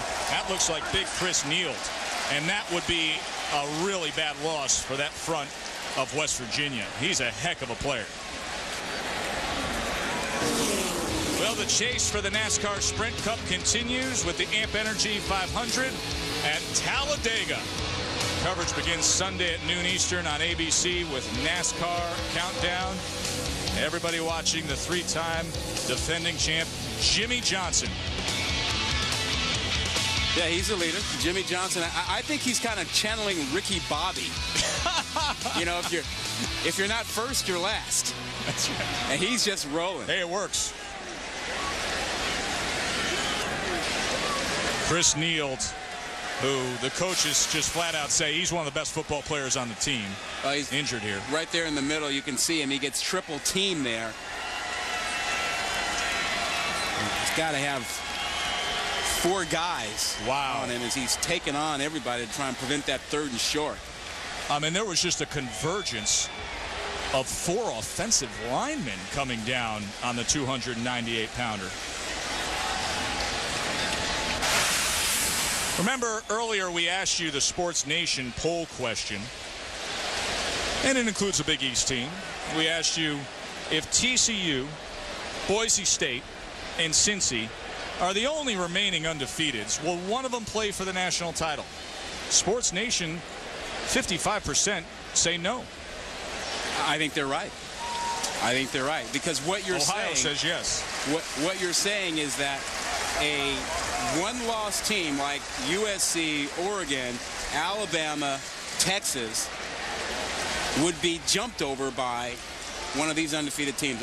And they may be deserving, but I just don't see that happening. Strange season. Yeah, absolutely. Strange season. Yeah. But you know what? if Cincy can get past and through that Pittsburgh team at the end of the year, and they're going to face this West Virginia team, I mean, that's a legit ball club right there. Daniels to the end zone, incomplete. It was batted by Robert Sands, the free safety for the Mountaineers. Young quarterback mistake. You do not throw the ball over the middle like that, particularly when you've got a field goal in your back pocket. He'll learn. Throw the ball out of the end zone, come back and play the next down, throw it out of bounds, but don't take a shot like that. Take a chance where you can get a ball picked off. 38 seconds before half here, second down and 10. Daniels to the sideline, and Mitchell steps out of bounds just inside the 10-yard line. What a first half by Carlton Mitchell. Carlton Mitchell has stepped up as requested by his head football coach. He wanted somebody to become a playmaker tonight, challenge his receivers and running backs to show up and be a playmaker. Yeah, 3 catches for 124 yards and a touchdown. That's a playmaker. Here's third down. To the end zone, incomplete, and another dangerous toss by the gutsy B.J. Daniels. He was looking for A.J. Love, but Brandon Hogan had coverage on the play. You know, all that confidence that we were talking about, he's picked up in this first half, maybe a little bit too much. Taking some chances there. That was dangerous. Oh, boy, he got away with a couple down here. This one almost gets picked again. Look at that. Sands, number 2, extended and got a hand on it and almost came up with it. So Eric Schwartz on to attempt the 26-yarder. And he puts it through, his second of the game. Hey, that was a good drive by South Florida to respond there. Yeah, big catch by A.J. Love on the scramble where B.J. Daniels told him, go deep, and he found him. And Matt Grothe has to be really, really happy with the way the guy who replaced him is playing.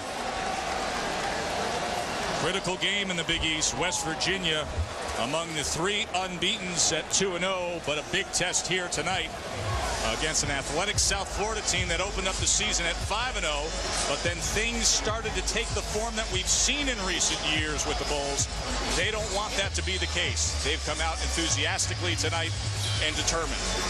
Are we going to have an exciting finish in the Big East or what? Well, the way Pittsburgh is playing, everybody knows what Cincinnati's been doing, but take a close look at Pittsburgh. Pittsburgh blew a 14-point lead on the road at NC State where they still had opportunities. They could be undefeated. They're playing great right now. I mean, their running game with Dion Lewis, with Bob Stahl at quarterback playing the way he has, their defense stepping up. That team is playing as well as anybody in the Big East right now. Certainly hope that Cincinnati is able to get Tony Pike back sometime soon, quarterback who had the problem with his non-throwing arm. They're at a part of their schedule where they feel that they can get away without him. And Zach Collaros is a good quarterback himself. Great athlete. He's proven that already. Mark Rogers now. Rogers trying to get to that corner on the return.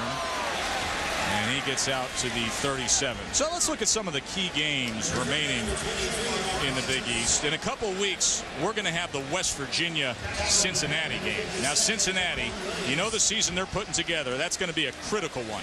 Pittsburgh's going to have an opportunity to prove themselves at home against Notre Dame. And then you look at that last one, Cincinnati at Pittsburgh. But hold on. West Virginia is in a dogfight right now. Pittsburgh has a lot of business in front of them before they get to that one, but you can see it coming down to December 5th. Will Bill Stewart's team play a major role? Will they get by this Bulls team tonight? Brown just dumps it off and able to find his tight end Tyler Urban for a gain of 8 here. As a timeout with 9 seconds to go in the half.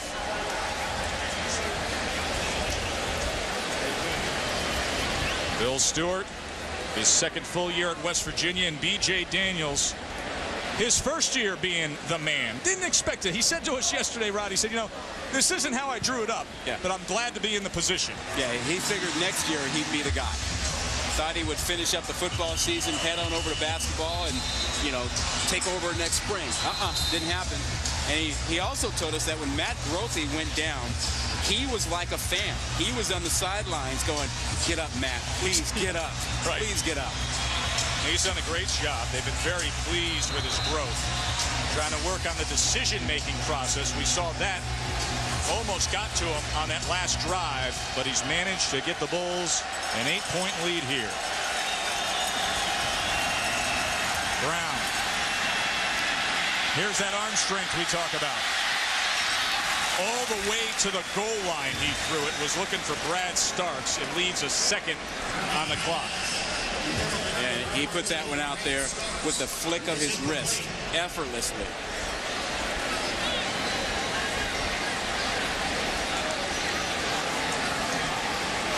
So a second to go, and they just rave about the arm strength of Jarrett Brown. Let's see exactly what it looks like here. That last toss was a pretty decent display. He's got more behind it than he showed us on that last one. Ball's on the 45. He's standing at the 40. We'll see where he cranks it up from.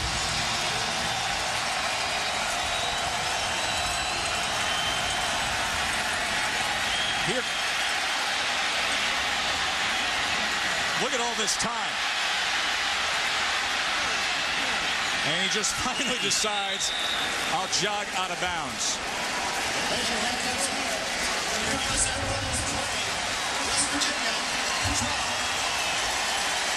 We got a 20-12 game here as B.J. Daniels has given his team the lead. Now, let's join Ryan Burr, Mark May, and Lou Holtz back in the studio for the college football halftime report.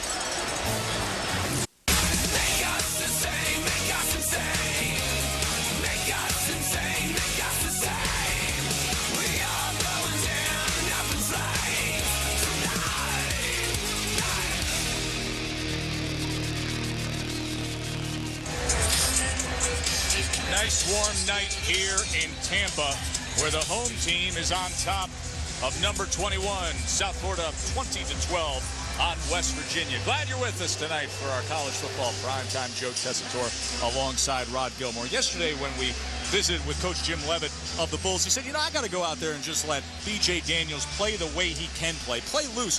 We've probably been holding him back. Yeah. Boy, he was loose and free in that first half, wasn't he? Nothing conservative about the way they went into this ball game with him. They let him run around. They let him throw the ball deep, and it paid off. Early on, he found Carlton Mitchell for a big 49-yard touchdown pass, and as he scrambled around, West Virginia could not contain him. He found A.J. Love again, and the more and more confident he got, the more he ran with the football, the more he made plays, finding Love again in the touchdown, in the end zone there for a touchdown, and his performance has really been outstanding. As you compare both quarterbacks tonight, Brown started off very well in that opening drive. Since then, Daniels has really kind of blown by him. 193 yards, 2 touchdowns, and no turnovers, no picks by Daniels. Had 193 yards passing, couple of touchdowns, and had 64 yards on the ground. The dual threat plays basketball in the Big East in the wintertime, and now the starting quarterback for the Bulls. Taylor.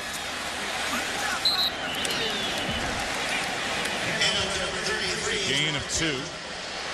You know, Tess, think about what Daniels did against Cincy and Pitt. He was not effective. 19 of 40, 4 picks. Tonight, he's just reversed all that. I mean, 2 touchdowns, no picks, 193 yards through the air. 4 receivers here, 3 by 1 on 2nd and 8 for Daniels. Well, you said I know exactly what West Virginia needs to do. They did it on that play, Rod. Yeah. Nice job of making sure there was no place, no scrambling room at all. Josh Taylor, number 94, in there, as was number 45, Anthony Leonard, making sure that there was going to be no scrambling by B.J. Daniels. So a 3rd and long now for Daniels. The deep threat, Carlton Mitchell, is the lone receiver on the near side. You know what he's done tonight. It's been lights out. 124 yards on just 3 catches. Daniels over the middle, and that is looked to be incomplete, and it is. Patrick Richardson made a good effort, but Kent Richardson came in and blasted away. Yeah, great throw, but watch Richardson at the end. He separates the ball away from Patrick Richardson. It's all about the Richardsons. So Daniels, quick to exit after the first possession.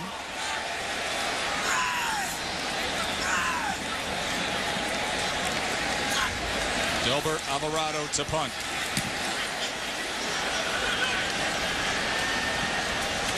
And that is fielded for the fair catch by Brandon Hogan.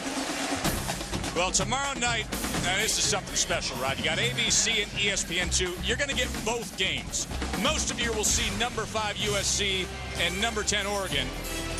The others will see Texas and Oklahoma State, number 3 in the land, going up to Stillwater. If your game's not on ABC, you can find it over on ESPN2. Saturday Night Football, presented by Southwest Airlines on ABC at 8 Eastern, and college football primetime on ESPN2. Use the remote or have picture-in-picture or 2TV. Either way, you're a winner. Here's Brown now. And he has that complete. Good job getting down and getting it by West Lyons. That's good for a first down. Now, you and I have been talking about that USC-Oregon game and how, take a look at this play. Did he catch this thing? Yeah, it looks like West Lyons did come up with it. Lyons is 6'8", and he got down low for that ball. Look at him get that left hand underneath it. Good hands.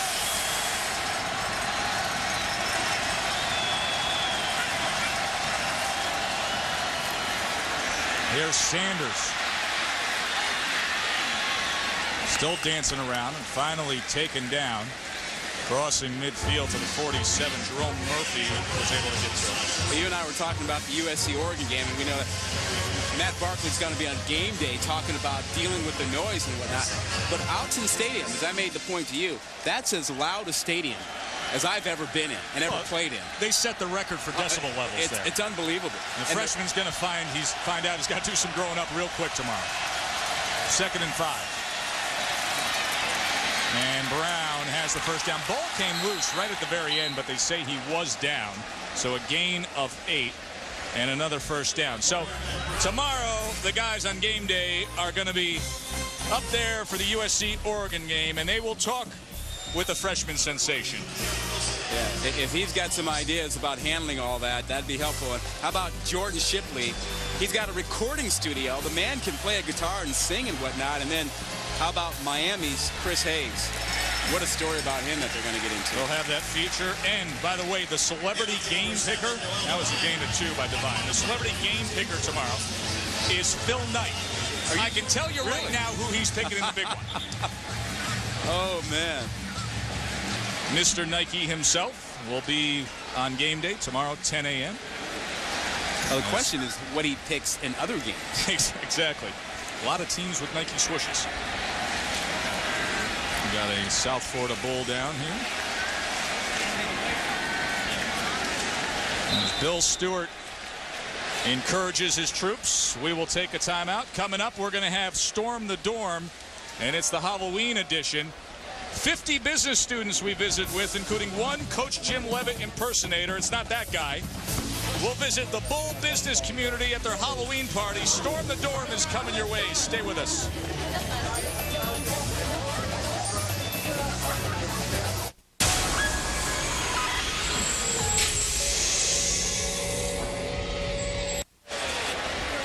Number 21, West Virginia, trailing here at South Florida. Every week on our Friday night primetime, we uncover the Rail campus life and visit with the most diehard fans.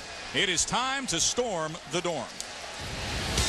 Well, we're here at what looks like Lance Armstrong's yard sale, but it's really the front courtyard at Juniper Poplar Hall here at USF. Yeah, they call it the Bulls Business Community. It's a living, learning facility for those brainiac business undergraduate majors, mostly freshmen.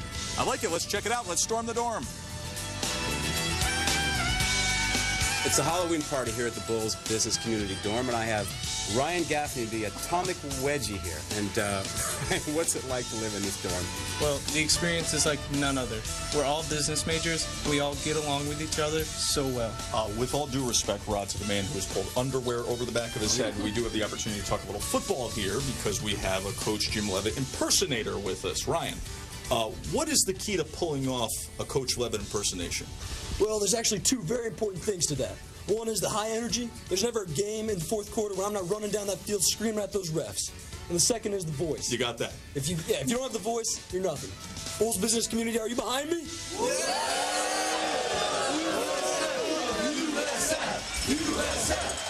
here's the real thing. He had no atomic wedgie. He did have the voice down pat. Do you believe some of the costumes in some of those kids? Especially the one sitting next to you. It's hard to keep a straight face. John Legist was the player from South Florida that came off the field. The strong safety was injured on that last play. 2nd and 9. Brown has it complete.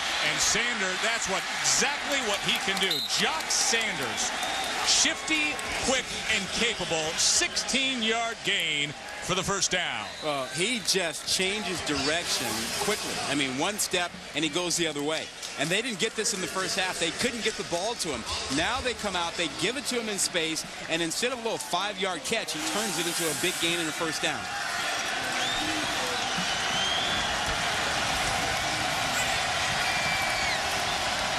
Devine cuts back against the grain to the 18-yard line, gain of 3.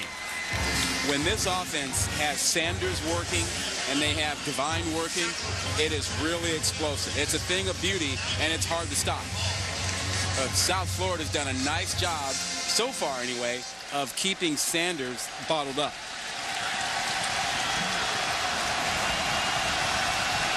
Devine the lone back, 3 receivers for Brown.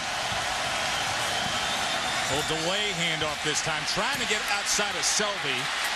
And the pursuit eventually got to him as Jerome Murphy came up for his 6th tackle of the game.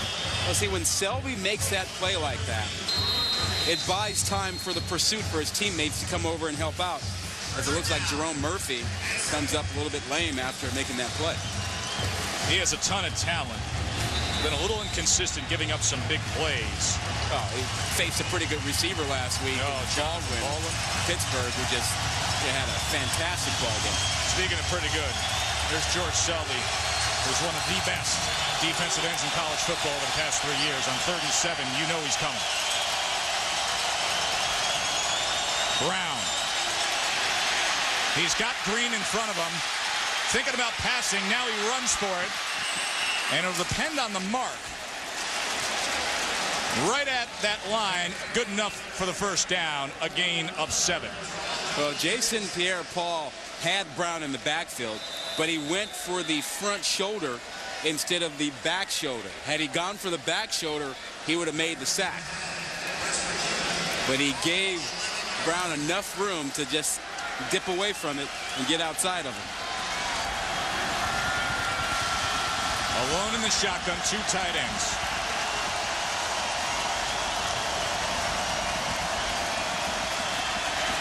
Quarterback run. Right into the end zone. Jarrett Brown. Touchdown, Mountaineers.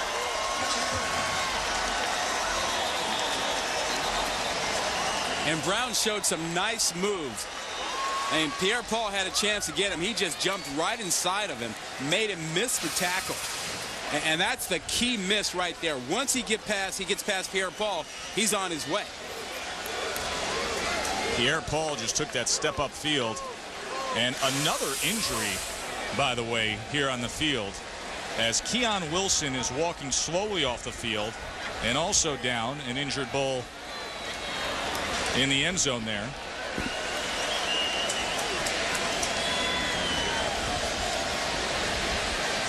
And there's Keon Wilson, who you see limping, been dealing with a thigh bruise, didn't practice much at all this week. It was a game-time decision to even play. 9 tackles and an interception on the night for Keon, so he is a very valuable player for Jim Levitt's defense. And you see also Tyson Butler, who is the field corner, plays a little nickel and boundary also. Slow to get up. Tess, let's go back to the touchdown run. And we were talking about Pierre-Paul. Watch him right here as he comes up the field, has a chance to make the play. He's front and center with Brown. Gets inside there. There he is. And just dipsy-doo, he lets him inside. And the other guys can't get off blocks. Pierre-Paul had a chance to make a big play in the backfield, but Brown, big guy, but elusive. And you saw his quick feet as he got inside Pierre-Paul to run for that touchdown. And I know you fully endorse this, just kicking the extra point rather than getting tempted to go for the two-point conversion here. Yeah. I like this move. A lot of ball game left. No need to leave yourself down by 2. Go get the 1 and keep playing. Not the fourth quarter yet. And Bittencourt does just that. Jarrett Brown, he can do it any which way. That time with the legs. We got a 1-point game. South Florida still on top. Rod, here's one of the real historic neighborhoods in Tampa, just northeast of downtown, Ybor City. What is that? Well, that's a cigar right there. They're making a cigar right there, Rod. And that's how Ybor City, became populated and famous back in the 1880s with cigar manufacturers. It was known as the cigar capital of the world. Is that right? National Historic Landmark District, National Register of Historic Places, several of the structures there. And they still keep the tradition going in Ybor City. Take great pride in that historic neighborhood here in Tampa. We're not far away at Raymond James Stadium, where Jarrett Brown just had an 11-yard touchdown run. He was 2 for 2 on that last drive. Also had 3 rushes for 26 yards and a touchdown. And the gap is closed to just 1 here for the 21st ranked team in the country. Bittencourt to kick off. And Nate Allen and Dontavia Bogan back deep. This is Bogan. And he is wrapped up at the 30-yard line. Keon Wilson heading to the locker room. A key part of that South Florida defense. Well, he was shaky coming into the ball game with a thigh bruise. Losing him probably means that the freshman Sam Barrington will wind up on the field trying to lead that defense in place. Now, right now the focus is another first-year player, and that is the redshirt freshman B.J. Daniels, who's put together a very good night here. Daniels now to Mitchell, and Mitchell forced out of bounds just short of the 40-yard line. Well, he's working on Keith Tandy over there, number 8, and he beat Tandy a number of times in the first half. So if you're Tandy, you're going to give him a little room now. Yeah, he got behind you a couple times, so you're a little bit scared. So B.J. Daniels can take that play in front of Tandy pretty much anytime he wants. Had the 49-yard touchdown. Then he had the play that looked to be a touchdown, but it was not reviewed. We talked to the Big East officials. We'll tell you after this play what they told us about that play that many saw and thought should have been a touchdown in the first half. You cannot lose your confidence when you're playing that corner spot out there. Timeout. South Florida will take it with them. 20-19. Good one here on Friday Night Primetime.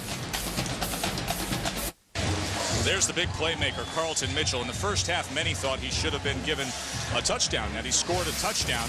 Talked to a Big East administrator. He said, hey, the whistle was blown at about the 9, and we can't just assume his momentum would have taken him forward. Or if it happened at about the 2, then we give him the touchdown. But when the ref says the 9, it can't be assumed. Did you see that replay? I can assume it. I saw the official put the whistle in his mouth at about the 4. But here's the deal. You can't review that play, is what they say. I know. And here we are in a day and age of sports with what happened in baseball postseason and boxing talking about review, where instant replay is the big talk about. Inside handoff, right up the middle, goes to Mo Plancher for a gain of 5, and that moves the chains. And the bigger point, as we saw in the baseball game last night or over the last couple of weeks, is that if everyone can see, you ought to get it right.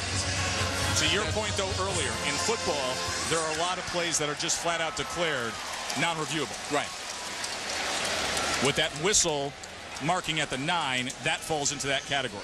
And I think those things will continue to be looked at each year as to what should be included, because the goal is to get it right. Daniels, little play action, and then a worm burner. He was looking for A.J. Love. Love caught himself a touchdown earlier tonight. You know, the interesting thing about the South Florida offense tonight is that the running game has really been scrambling by B.J. Daniels. Everything has been based on scrambling. The passing game has been based on the scrambling of B.J. Daniels. They really haven't been able to find another running back to get them anything. It's B.J. Daniels run around and get something, and that's been their ground attack. 2nd and 10 now. Blanchard remains the back. That is bobbled and then complete to A.J. Love. He started running with it, and at that point, he was able to secure it with his forward momentum. Normally, really good hands on A.J. Love. Manages to come up with this one after bobbling it a little bit. Brandon Hogan comes in to make the play. He manages to secure it before he gets hit. And Love, who is the cousin of Peter Warwick. Remember him at Florida State? Absolutely. Yeah, he's done his cousin proud tonight.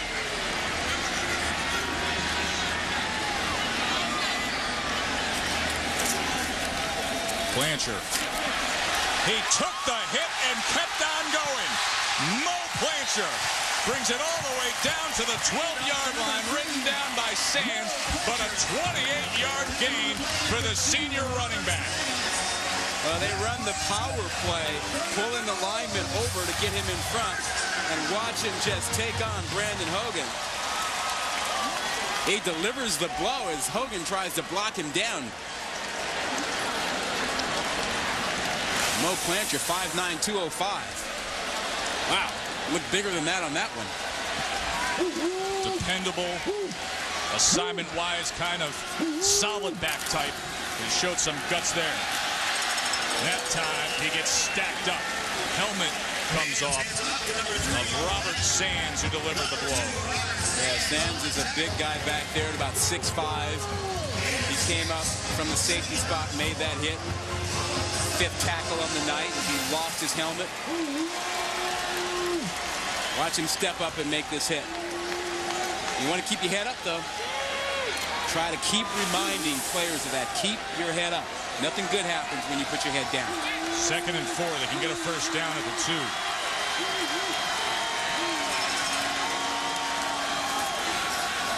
Daniels. Design quarterback run. And only a gain of 1 as Boogie Allen was quick to find him.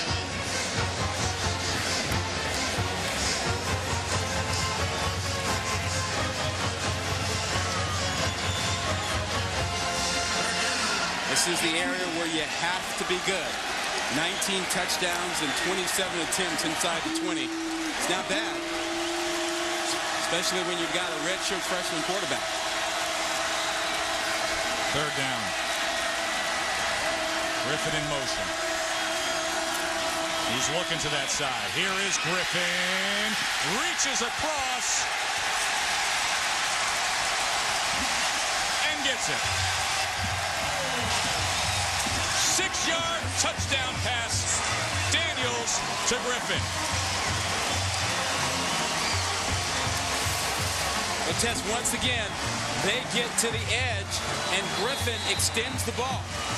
Inside the pylon, that's a touchdown. Official standing right on top of the play, makes the call. You see him standing right there, sees it completely.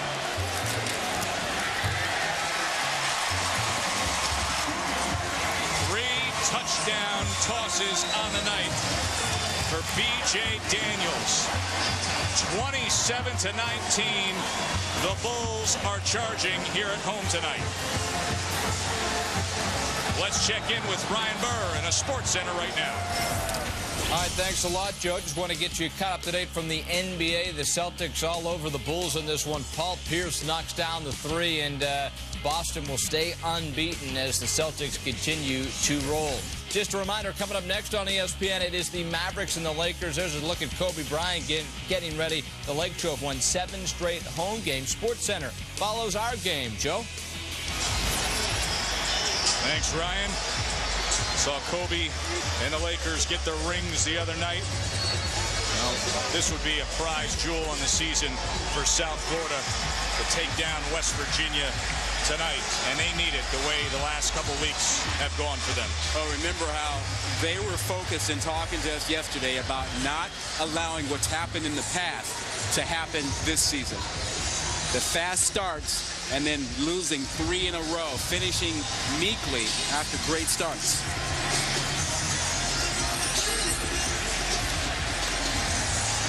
Scoring drive. Blanchard had that solid run where he ran over the DB. And now the short kickoff fielded by Rogers. And Rogers out close to the 30-yard line. Hey, we've had a good pace here tonight. And the chase for the NASCAR Sprint Cup will rev it up in the AMP Energy 500 at Talladega. Coverage begins Sunday at noon Eastern on ABC with NASCAR Countdown. There you see Jimmy Johnson is the leader, you know, and everybody is trying to tell Jimmy Johnson, well, you got it in the bag. And he wants to hear none of that. I mean, every time that comes up, he's telling folks, look, I don't want to hear it. We got more races. I haven't won anything yet. Flag was down there.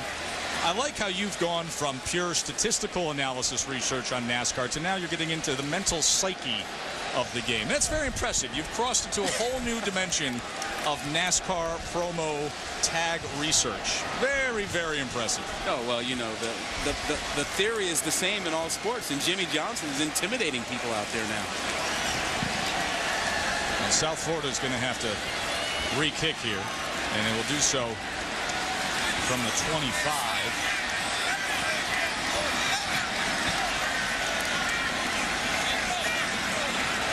8-point lead here. 5:19 to go in the third. Bill Stewart watching his team face a real tough road challenge in this conference that he calls a black and blue kind of conference. He says we beat each other up in this Big East. The league has had a good season. Is there a nicer head coach in all of college football? He is a wonderful man. And he's happy to be a football coach. He's something else. So sincere and likable. Rogers again. And even with the penalty, still gets it just out to the 30. He's had a long career, waited his turn. Was the interim coach when they got that big win. Coach Bill Stewart, a 1975 education graduate from Fairmont State, an offensive lineman, a 3-year letterman, team captain, and the WVIAC champs, that West Virginia Intercollegiate League. Very proud of what he's been able to accomplish. Let's see what his quarterback can get going here. That ball is complete as he's able to get it to Ulrich Arnett for 18 yards. I tell you, if you're Bill Stewart or any head coach, it's nice to step into a situation where Pat White's your quarterback, and then when he leaves, you get a guy like Brown. And give Jarrett Brown credit for his attitude of understanding, hey, I got to wait my turn. I got one of the greats in program history in front of me, and then I'll be able to contribute for a year, and he's done that well. Here's the inside handoff to big Ryan Clark, and that's exactly the kind of running that they look for out of Ryan Clark. Hard-nosed for 7 yards. I was also impressed with all of the things that Stewart had to say about Rich Rodriguez and that entire staff that went over to Michigan. You know, Rodriguez's departure from West Virginia was not clean, but he says, hey, those guys are great. They did so much for me and the guys here in my family. Where I still talk to them. We're close. Yeah, said we had that bunker mentality. Those are lifelong friends on that Michigan staff. 2nd and 3 now. Devine. First down, and a stiff arm earns him a little extra to the 35-yard line, a gain of 9. You know, every time Devine touches the ball, he runs like he has to get to the end zone right now. He has no interest in settling for a 3-yard gain. Everything is designed to get him down the field. Look at him right now. He's still thinking, I can get to the end zone. Straight on, full speed, trying to get there. 4 receivers on first down for Brown.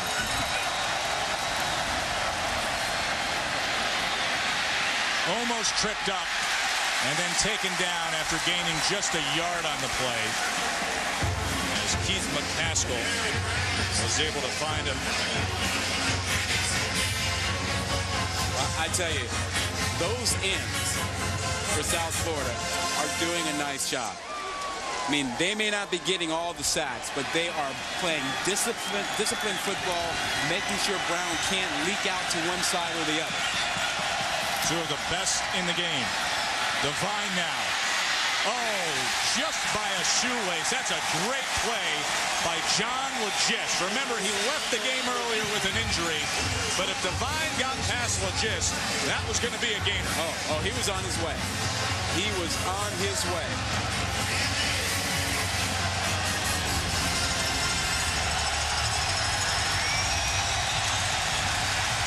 Stretching out and coming up with it. Look at that. That's a great tackle. Bulls fans getting loud. Huge crowd here tonight. 3rd and 8. They got to get to the 25. First down, bobbled it. Had it all coming his way, but then Arnett bobbled it and couldn't haul it in. Yeah, he had it, Tess. He was by himself, had plenty of time to remain in bounds. Nicely thrown ball here, thrown on time. Look at that. Just couldn't come up with it. You got to clamp that down. Right there on the hands and getting a little support on the sidelines. Pick your head up, young man. A lot of football left in this ball game. We'll be thinking about that one. Once again, Rod, in that no man's land, they come on to punt on 4th and 8. Scott Kozlowski. Timeout, South Florida. Remember the last time West Virginia came out and punted in a spot like this? Kozlowski pinned them deep. There was a penalty, and West Virginia, in the ensuing series, got a safety. Remember, Bill Stewart talked about all the emotion from last week up in Morgantown when UConn, playing in memory of Jazz Howard, coming out with that number 6. Randy Edsel and Bill Stewart hugging in the pregame. Such an emotional scene. And UConn grabbing the lead with 3:50 left. Marcus Easley. This was a thriller of a game. The 88-yard touchdown. Then Noel Devine, 56-yard tiptoeing down the sideline. And after the game, a hug, a prayer, and such respect for Jazz Howard. A true warrior lost. Well, and we can't say enough great things about what the West Virginia fans did for that UConn program. That was outstanding. And how about Randy Edsel writing a letter to the fans at West Virginia and the entire program there for the way they were treated. The way it should be. Kozlowski now, a directional punt here. And it just sails into the end zone. So the South Florida defense does their job and does it well that time. Well, it's been an interesting year in terms of the standings, and probably the most interesting year in terms of the Heisman we've ever seen, because it appears that nobody wants to win it, Rod. Yeah, and you actually have a vote, so this is serious. I mean, we're not guessing. You actually have a vote, and you got nobody at number 1. Void, not in the empty. Yeah. My number 1 choice for the Heisman you're going to have to explain, though, a lot of the public still thinks Tebow. No. Clausen. Well, it's Tebow. Well, you got to have offense is non-existent. Well, Tebow, and then what about Colt McCoy? Listen, if I'm talking quarterbacks, I'm talking Clausen, Moore, Keenum. Okay. And I need one of those to actually step up and do something with it. So what I've done here is I've grouped it as we get the gainer by Plancher. You know, first and foremost, there's nobody to vote for right now. We have not had that player that's done anything exceptional. Okay. All right. Has had that moment. The running backs, Ingram, Matthews, Lewis, all very impressive. More impressive than the quarterbacks. The quarterbacks, somebody needs to do something. I can't believe that right now, the way Ingram is played on a top 2 team, that you don't have him in that number 1 spot. Oh, if you forced me to vote right now, and I had him number 1 last week, if you forced me to vote, he would probably be the name I put in there. But I need to see more. Now, he's had the most exceptional single moment I've seen with that game 2 weeks ago. Here's Plancher getting around the edge for a first down. Question for you. Yes. Any way that Tebow can get back in it in your mind with your vote. Well, what Tebow's done this year, to me, if you're starting at baseline 0 and just saying, forget his pass, forget his name, he is not in Heisman contention. What about McCoy? How about last week with the 2 pick sixes? I understand. What and about the offense is not doing anything. I get you. What about Colt McCoy? He had a good game last week in my eyes. So he's still alive for you? He's still alive, but he's behind Clausen, Moore, and Keenum in terms of quarterbacks. Here's Mitchell. And Mitchell this time is wrapped up right away. So they contain Mitchell here. And that's not a good sign for South Florida, as Mitchell is slow to get up and grabbing that left leg. And he's been big for them tonight. They really can't afford to lose him. He's struck fear in that secondary. A touchdown, 132 yards on 5 grabs. Carlton Mitchell down here on the ground. Now he gets up and will be 10-2. You know, you can log on to ESPNChicago.com, ESPNBoston.com, and ESPNDallas.com for all your local sports, news, radio highlights, and updates. You know, I went to ESPNDallas.com to read about Oklahoma State and Des Bryant and the NCAA not allowing him to come back and be eligible, which I don't agree with that decision. Hey, Mac Brown, 11-0 in his career against Oklahoma State. That game tomorrow on ABC or ESPN2 in your area at 8 p.m. And now complete to Hester. And he's able to get it for a gain of 4 from Daniels. If that name sounds familiar, well, he's the son of the former Florida State star, NFL first-round pick, Jesse Hester Sr. And Hester back after missing most of the first 5 games of the year due to injury. He's a player that, if Mitchell's not going to be 100%, they could use Hester really stepping up. Well, he's the guy who moves the chains for them. He was their leading receiver last year, catches the ball very well, keeps drives alive, but they've been able to get the big play out of Mitchell way down the field. Coming to the end of the 3rd quarter. And when we come back, it'll be our College Fantasy Football Challenge. We're going to reveal the results from last week, and we're going to come up with our College Fantasy Football picks for this week. And we have to talk about Kellen Moore here from Boise State. Had a big one last year, Rod.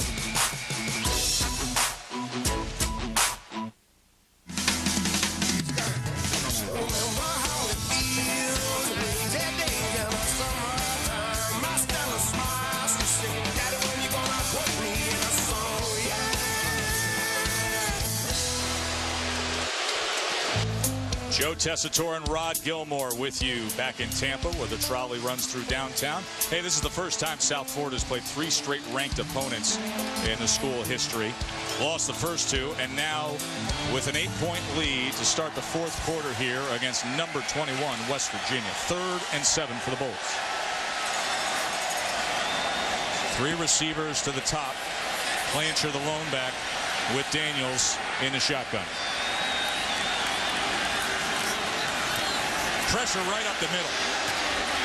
And that is right on the line to make, as Dontavia Bogan was able to slide down and make the catch.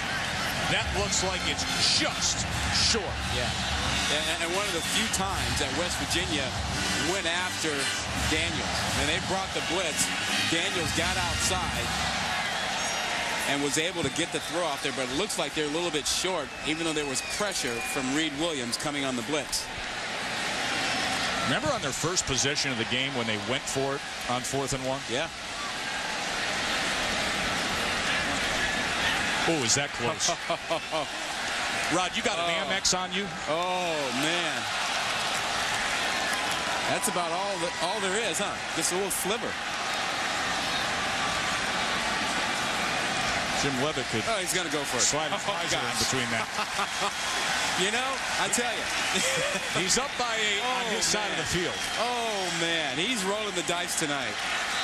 There are a lot of coaches across the country who would just go, no way would I take the chance. You miss this, you're going to be second guessed forever. But does this play into what we discussed right from the beginning, that every season, the past 3 seasons, has gone a certain way? 5-0 or better, and then you just go south. He's just saying, you know what, tonight we need it all. But if you miss this, you have a lot of explaining to do. Uncle Mo's going to be going the other way. Explaining to do. So 4th and just a couple inches.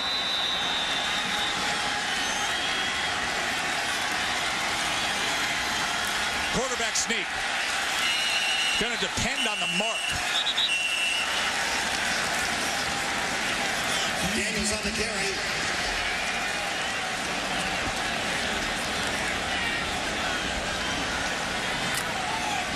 First down.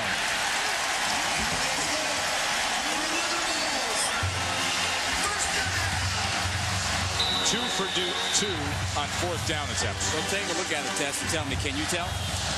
I mean, I think there was enough of a surge where you get it, but how do you really know where to spot this ball? Seemed like a good mark. That's okay. I mean, you just run up to a pile of humanity and put your foot down somewhere. Oh, look at the double spin moves by Blanchard.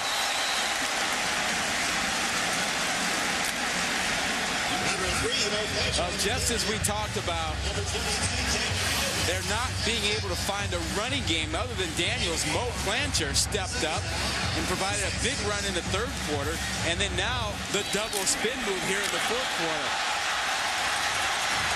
And good running backs will spin out of a hit. Hit and spin, hit and spin.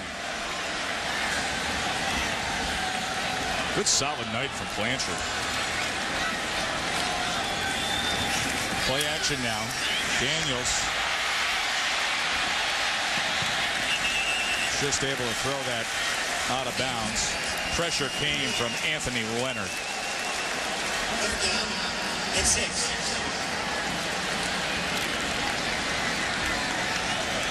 Bill Stewart said, hey, they play us tough all the time. I look out there and I don't see Carlton Mitchell at all. Left the game in the 3rd quarter, and he had been the big play man. 132 yards. He left and went into the locker room. And A.J. Love has been a big receiver as well tonight. Number 11, he's down to the bottom. 3rd and 5 now for USF. Pressure again. Daniels escapes. He's got the first down and a big gainer. Just keeps going forward all the way down to the 30-yard line. That extra dimension from B.J. Daniels, 23 yards, finally taken down by Keith Tandy. Yeah, they get it with the blitz. Goldburn, 49, comes from the outside. Let's just go. It's going to come from the outside, and they're not going to get it. 49, Goldburn is the one who has the best shot. You see him come nice and free there, and Daniels just steps outside of him. Again, loss of contain. When they don't contain Daniels, man, they pay for it. Keep in mind, the offensive line he's playing in back of. 2 guys that didn't start because of the flu. His center left halfway through the game, getting knocked on the noggin. 3-yard gain that time by Mo Blanchard. Well, there's nothing fancy about it. I mean, Daniels will hurt you if you don't contain him. And he slipped to the edge way too often tonight. Look at that, 315 total yards. He's been responsible for a lot more than what West Virginia has come up total. Putting on a show tonight is the redshirt freshman from Tallahassee. 2 tight ends on 2nd and 7. Does he play basketball this well? Over the middle and able to, not haul it in. Boy, oh boy, Ben Busby had it coming down and then lost it. Anthony Leonard and Brendan Hogan came converging on the big tight end. Well, Daniels takes a few more chances when he gets closer to the end zone. That ball was well thrown, but it was still a lot of white shirts around there. And we saw that in the first half. He took some chances and got away with them. At some point, it's going to bite him. 12th play of the drive. See what they've done on 3rd down. This is 3rd and 7. 3 receivers to the near side, 1 to the top.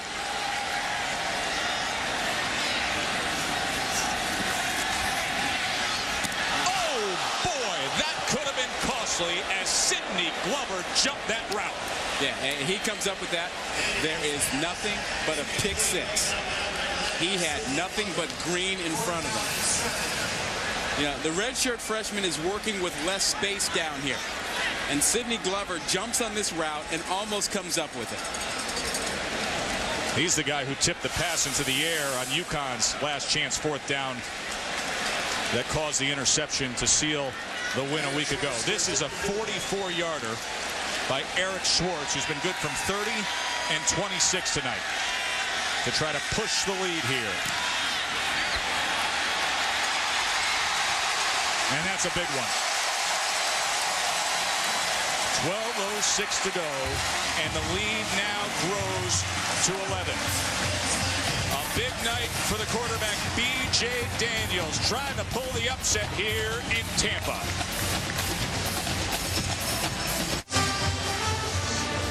Right next door to Raymond James is George M. Steinbrenner Field, the spring home, of course, of the New York Yankees and the single-A Tampa Yankees. It's their home field. They like to talk about the championships, don't they? Oh. Whether you're up in the Bronx or you're down here in Tampa, very proud of those 26 World Championships. We will see if number 27 comes along. Speaking of baseball, look who's here, Rod. Yeah, I had a chance to chat with Ozzie Guillen down on the field before the ball game. His son is being recruited by South Florida as a baseball player, and Ozzie works for one of my old teammates, Ken Williams, the general manager of the White Sox. Played football with you at Stanford. Yep, sure did. Ozzie is here with his son, enjoying it, and says he was going to be here the entire night. South Florida up by 11 here with 12 minutes to go. Schwartz's kick. It's a good one. All right, time for our College Fantasy Football Challenge. One of our ways to get you ready for the full Saturday of college football beyond the obvious. You got to pick a quarterback, running back, wide receiver. You can only use a guy once for the year, and they got to be from different conferences. What in the world happened to our wide receivers last week? Well, Mike Williams was a suspension before the game on Saturday, and Vincent Brown got injured. We took goose eggs? Yeah, I picked Williams on Friday, and then Saturday before kickoff, they say, he's not playing, violated team rules. I got no points out of that, but thankfully you got none from Vincent Brown. The season total is down to just an 8-point margin now. I can smell you, Rod. I'm getting after it. Noel Devine trying to get after it and not finding any running room at all. It's tough to go side to side against this defense. Keon Wilson, who was injured earlier, now his 10th tackle. Here's where I'm going with tomorrow. Hey, we both went with Cap. We both went with Cap. Yep. He's playing Hawaii. The Nevada quarterback had a ridiculous game last week. Well, go look at the box score. I'm glad to see you jumped on the Golden Tate bandwagon finally. They've got Washington State. Kerry Myers going to be solid against Colorado. Quiz Rogers for me against the UCLA defense. 2nd and 12 now for West Virginia's Jarrett Brown. He gets it to his tall receiver, Wes Lyons. It's going to be short of a first down, as that was a gain of 10. I'm going to tell you something right now. You watch out for BC's Montel Harris in the Wildcat formation against Central Michigan. Okay. I smell a big one out of him. All I'm saying is, you started with a 100-point lead over me. I did. And now you're talking about you can smell me? I'm only down 8. Had a couple disaster I think I closed the gap and went by you. George Selby off on the sidelines here on 3rd and 3. West Virginia has to make this drive count.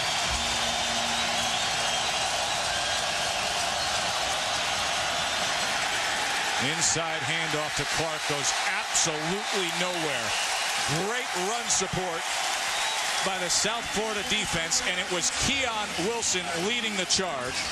Jerome Murphy getting himself into the mix, but Keon Wilson, who had that thigh bruise and didn't practice much this week and then left the game limping earlier tonight. Well, did you see the surge inside? Josh Jenkins, 77, the left guard, got pushed back into the running back.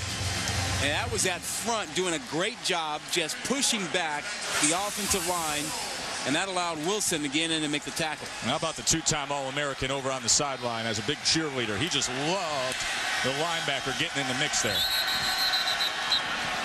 Timeout.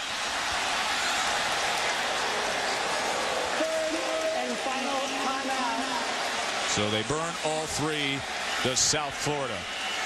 Jim Leavitt's going to talk things over. 10 minutes to go, up 11.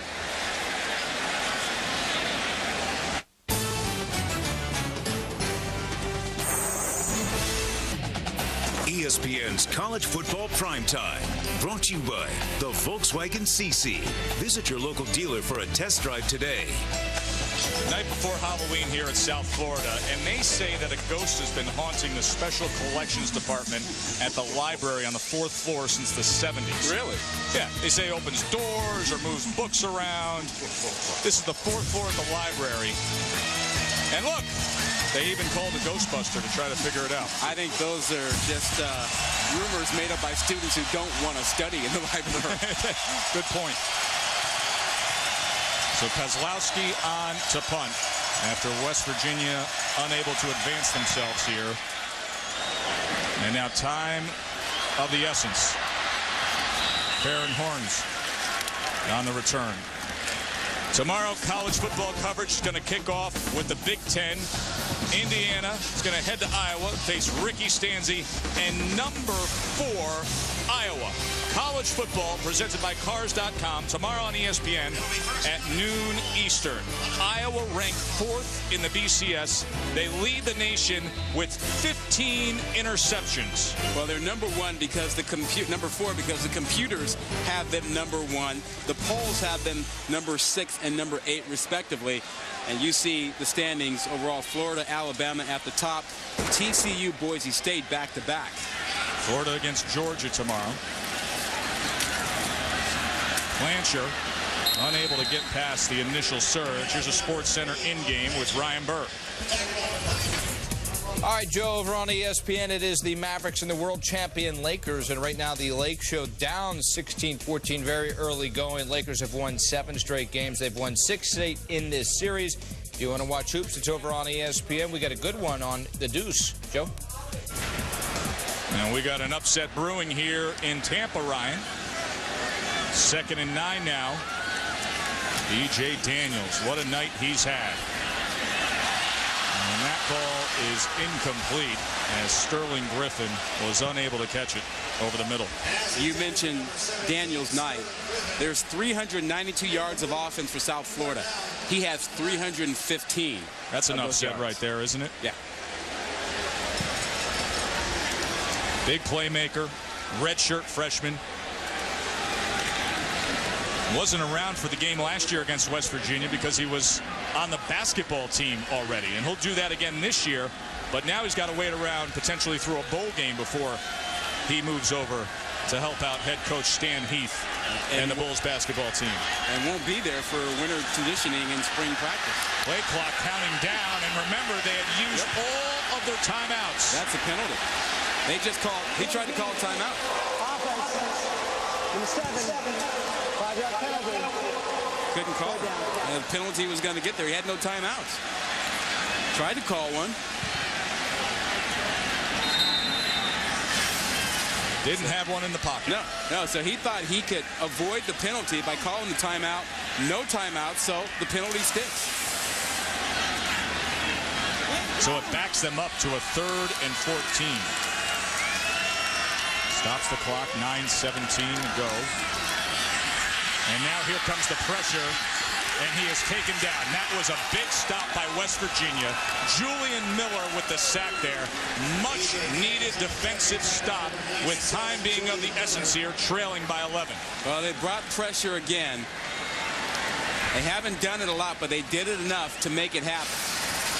I mean, watch the outside. Pressure here, pressure inside. And then Miller inside comes as well. So they get 4 or 5 guys coming around, making the effort to get there. And it's good. He finally forces Daniels to the right side where he's chased down. Alvarado on to punt, standing at the 12. Fair catch by Sanders at the 31. We told you tomorrow night's a special one on both ABC and ESPN2. You get to see both of these games. On ABC, most of you are going to see USC and Oregon, up at Oregon. Or third-ranked Texas against number 14, Oklahoma State. Both games national. Either go to ABC or ESPN2. You'll get them. Saturday Night Football presented by Southwest Airlines on ABC at 8 Eastern, 5 Pacific. Kendall Hunter will play for Oklahoma State. That was announced today. The completion out to West Lions. And the clock continues to run down. West Virginia 21st in the BCS rankings. 6-1, 2-0 in league play, and trailing by 11 here. This is huge. They have to get something out of this drive. They need a couple of scores.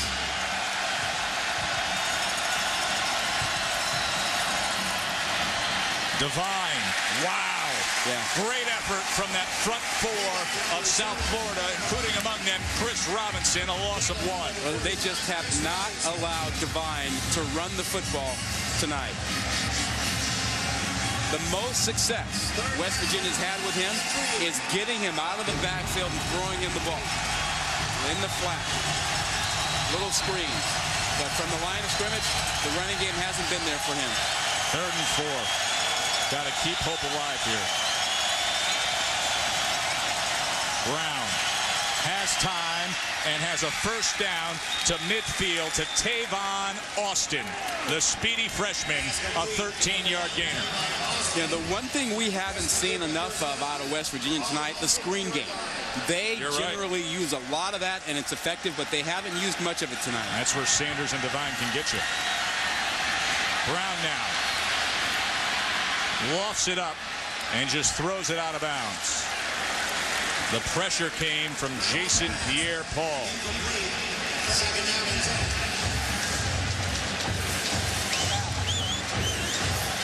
They have plenty of time, but they have to get a score. They're down 2 possessions. They need at least a field goal to put a little pressure on South Florida. 2nd and 10. And that is complete to Sanders. Jock Sanders, who the South Florida defensive coaches were talking about, boy, he is so dangerous, has not had the impact that they thought he would have tonight. Well, he's key to that offense, and they really haven't allowed him to get loose. They've knocked him around a bit. They've rotated coverage to him, and he's not been a real factor for West Virginia tonight. 3rd and 5 now. 5 receivers for Brown.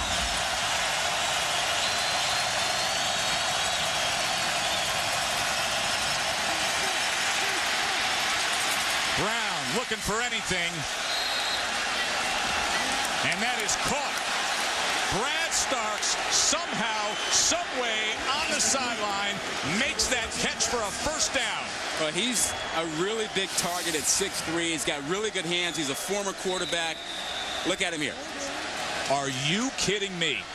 Left foot was the foot that looked like it was down. I mean, that's a sensational catch. Yeah. Left foot. You only need 1 foot in bounds in college football, and it was his left foot that the official ruled was in bounds. Brad Starks is the 3rd string quarterback as well. He's a guy that just knows how to handle the ball, but wow, did he make one heck of a play there. They're going to review it. We'll come back in a minute.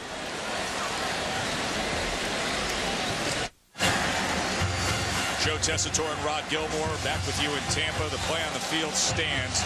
Brad Starks keeping this drive alive. Look at this catch, Rod. Yeah, left foot is in bounds. Great job and great catch.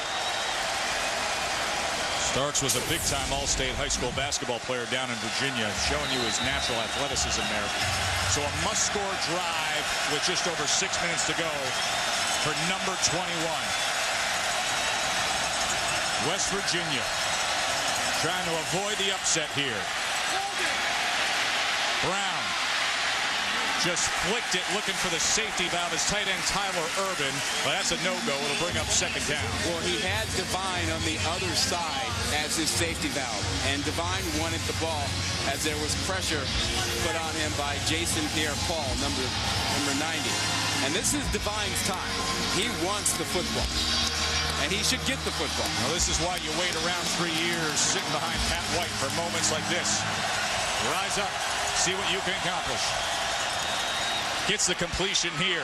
Arnett to the 30-yard line. It'll bring up a 3rd and about 2. I just really feel like they have to get Divine in the game. He's got to touch the football. It's been a long time, 5.5 minutes to go. He can get it all for you in one play, but he hasn't touched the ball in a while. In crunch time last week against UConn, he won the game with a dazzling 56-yard touchdown. 3rd and 2. First down, West Virginia. And once again, it's Ulrich Arnett. And that clock at 5:07 right now as they move the chains, and they need 11, Rod. Yeah, and Divine's a decoy right now, and South Florida is content to give up the short passes and bleed the clock. Sound defensive strategy now because it takes 2 scores. Keep them in front of you. Keep that clock moving. Brown. Flag comes in as he gets the completion, but we'll see if this holds up, as it looked to be holding on Don Barclay, the left tackle, trying to contain him. Holding. Offense. Number 64. 10-yard penalty. That was big Don Barclay, who broke his leg in the spring game and came back to play this year. Oh, Tess, Noel Devine came into the game tonight having a tremendous season. 20 touches per game running the football, only 17 tonight. And look at the yardage. 42 yards tonight after he was averaging about 130. No touchdowns.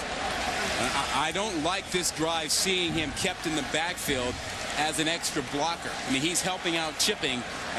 You got to get the football in his hands. He's got to touch it. He's your best offensive player. He's got to get involved. We've had a lot of injury timeouts tonight. We have another one here as the quarterback Quinton Washington for South Florida is down on the ground. You can see him asking for some water there as they tend to that right leg.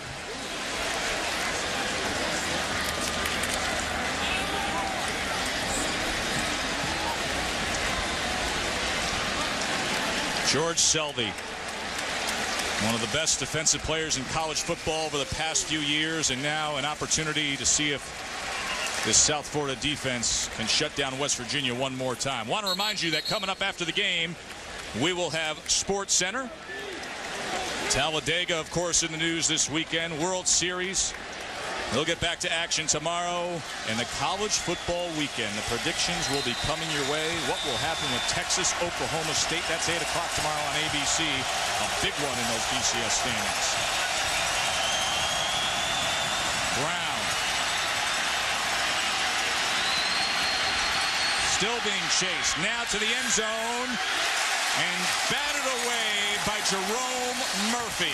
Tried to get it to Brad Starks. A flag comes down here.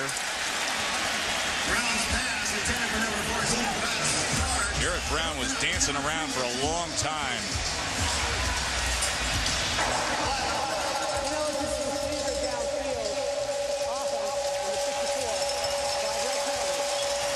That tends to happen. Well, and the impact of that, it takes you out of field goal range right now. Remember, you need 2 scores. And this occurred because the offensive lineman could not tell if Brown was going to throw or run, and they just wanted to help out. Brings you back to 2007 when West Virginia was 5th in the country and they came down here to Tampa, and they were upset. Could it happen again tonight? Oh, wow! You talk about getting after it. Chris Robinson and Keon Wilson like missiles.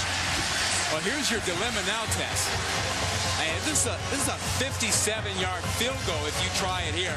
So you almost have no choice but to go for it.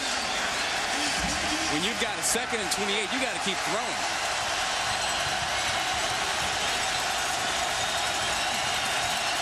Brown. Remember, he's got that big arm, but can he get loose to crank it up? Overthrows Arnett. But you don't need all that. You have to get some chunks so that you at least have a shot at a field goal. You're out of field goal range right now. Let's go back to that play. Noel Devine gets just hammered inside. Look at the pressure that comes up right up front. He just gets blasted by Chris Robinson and Keon Wilson, both linebackers keying on Noel Devine. 3rd and 28. Listen to this crowd here. Well, you don't need the 28.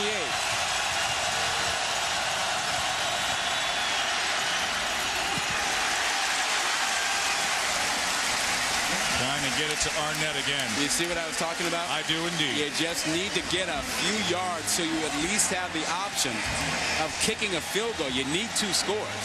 Trying to get it all, you don't get there. Now you've got 4th and 28. Now you don't have the field goal option. You need 8 and 3, and most likely you just took away 3. Let's see what they can accomplish here on 4th and 28, maybe get some of that yardage back. The line to make, by the way, is the 10. The original line of scrimmage was the 20.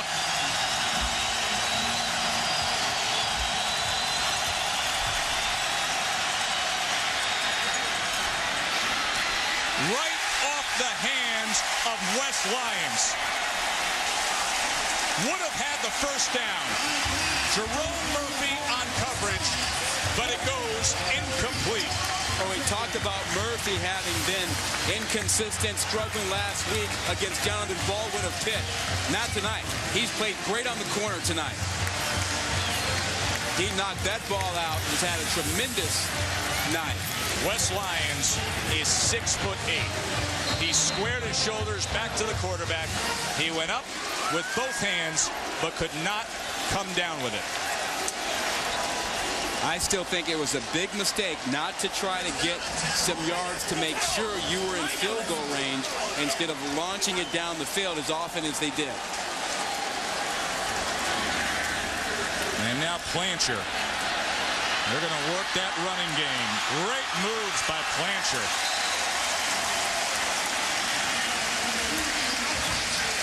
West Virginia came in with all those weapons, but the South Florida defense rose up.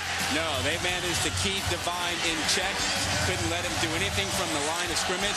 And those outstanding defensive ends, Selvey and Pierre Paul, were great on the outside, allowed their linebackers like Robinson to be really effective inside. And remember, Tess, South Florida historically has played this West Virginia offense very well. They have. Sidney Glover, the strong safety for West Virginia, is being tended to. Got a lot of injury timeouts tonight. Glover, junior from Warren, Ohio. You can see him wincing in pain. But they've done that. You're right. Historically, South Florida defense has found a way against West Virginia. A couple of years ago down here in Tampa, West Virginia was a very strong team with Pat White. Held them to 13 points, upset them. They were 5th in the country. Last year, the score was 13-7. What I find interesting is in meeting with the South Florida coaches yesterday, you know, this was a week where they had bumps and bruises. The flu was running through the team. Everybody to a man was saying, listen, we are not feeling like we're 100%, especially across the offensive line. But they were determined to not have this season be a repeat of the past few seasons. Well, they did 2 things very well. One, they turned B.J. Daniels loose. They let him just play like it was high school in Sandlot, run around, make some plays, throw the ball down the field. And 2, defensively, they contained Devine and Sanders. Let's look ahead to the rest of the road for South Florida. They're going to visit Rutgers, and then Louisville, and then what is a very big game. Now listen, you look up there, they got the win against Florida State. But in terms of recruiting in this state, if they can get the sweep of FSU and Miami, now the program's got momentum. Yeah, they could win the state of Florida. And they had the big win over Florida State. Miami is the next one on their list. And that would really help them in recruiting, would be big in the living rooms. So they got that on the schedule. By the way, Kirby Hockett, the athletic director at Miami, played for Jim Leavitt, the head coach at South Florida, when Leavitt was at Kansas State. And Kirby Hockett back then was a very good defensive player for K-State. Now the athletic director for the Kings. First down for South Florida, and a heavy dose of Plancher. He is wrapped up in the middle of that line as Chris Neal has his 3rd tackle of the game.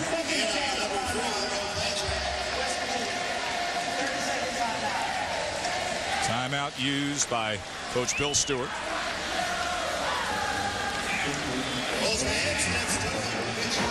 You know, Stewart said, hey, this B.J. Daniels, I know Grothy's one of the best quarterbacks around, but B.J. Daniels, he has a lot of respect for coming into this game, and he proved it right. Well, he made play after play tonight. Sometimes he did it with his feet, just getting down the field. Sometimes he bought some time in the pocket and made great throws. And he started off tonight immediately making sure that he was able to get the ball down the field to Mitchell. And that was huge. And that leads to our most valuable player of the game, brought to you by Sonic. 311 total yards. And I think most important is one of the points you made, Rod, and that is allowing him to be himself, opening up and loosening up things and saying, BJ, just do what you do best. Blanchard again. So if things hold the way they are, the Big East picture is only going to have 2 remaining unbeatens, Pitt and Cincinnati. You know, we've talked a lot about the Big East this year and making the most of this season. I think the conference, right in the middle of the conference, when you look at West Virginia and South Florida and UConn, good, solid football. Yeah. But then you look at the top of the conference, you look at Pitt, and you look at Cincinnati, and they have opportunities to make some noise nationally. And what happens down the stretch here in that Big East race, you're looking at Pitt and Cincinnati facing each other at the end of the season, and West Virginia still plays. You know, West Virginia could potentially play spoiler in 2 weeks. Absolutely, yeah. That's going to be a big game when West Virginia goes to Cincinnati on November 13th. So here are the Big East standings, and you see number 15 and number 18 on top. And this, a critical game for South Florida. Big difference between 2-2 and 1-3. Oh, yeah. This was almost a season-saving night for South Florida. I'm not sure what would have happened if they had had their 3rd loss in a row. They've been down that path before, and the seasons have not gone well for them when they've had those kinds of missteps midway through the year. 3rd and 9. Daniels, lots of room, trying to cut back and gets the first down, and he's still on his feet.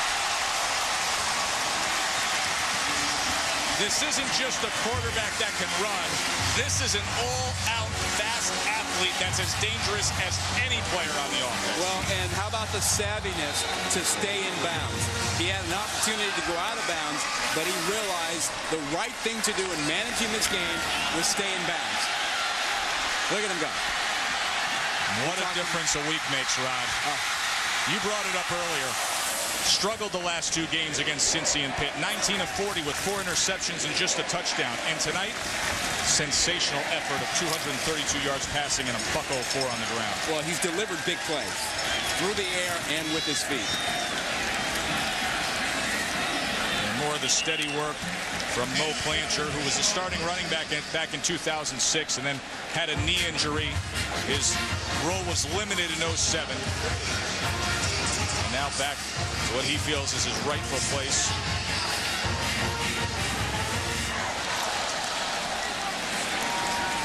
And there's Matt Grothy, the torn ACL, out for the year. It happened in week 3 against Charleston Southern. Already had the surgery to repair it. Well, more total yards than any player in Big East history, Rod. He's so helpful to B.J. Daniels also. I mean, they're very close. Keeps him up, tells him what he's seeing out there and what he thinks he ought to be thinking about. And the clock will just continue to run here in Tampa. So if you go back to the drawing board and you're Bill Stewart and you go and you watch film and you think about the road ahead, what message are you delivering?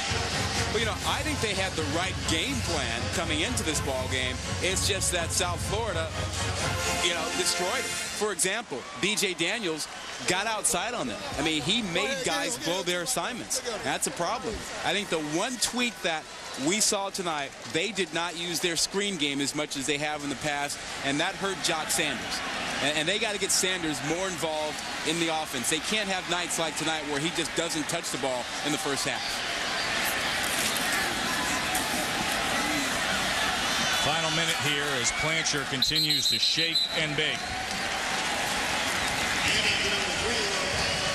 So the road ahead for West Virginia, it shapes up this way. Louisville's obviously struggling, and then we talked about it. They will be up for that showdown on November 13th. That's going to be a big one on our Friday night primetime game. And West Virginia will have a say in what happens in the Big East. Cincinnati and Pittsburgh near the end of their schedule.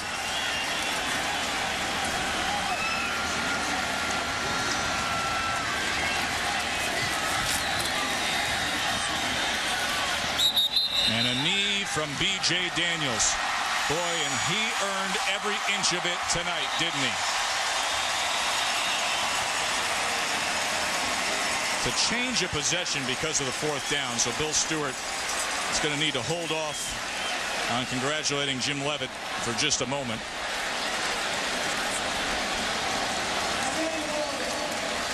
And the refs just wave it off. Say that's the end of this one. We've seen enough. What a night from B.J. Daniels. 336 yards of offense. Number 21 came to town, and they leave upset. West Virginia drops to 6-2. 6th win of the year for South Florida. Our final score, 30-19. South Florida takes it. For more on this game, join Rod and me on ESPN News. Coming up next year on ESPN2 at Sports Center on ESPN, it's Mavs-Lakers. For Rod Gilmore and the crew, I'm Joe Tessitore. Enjoy the rest of your night, including Sports Center right now.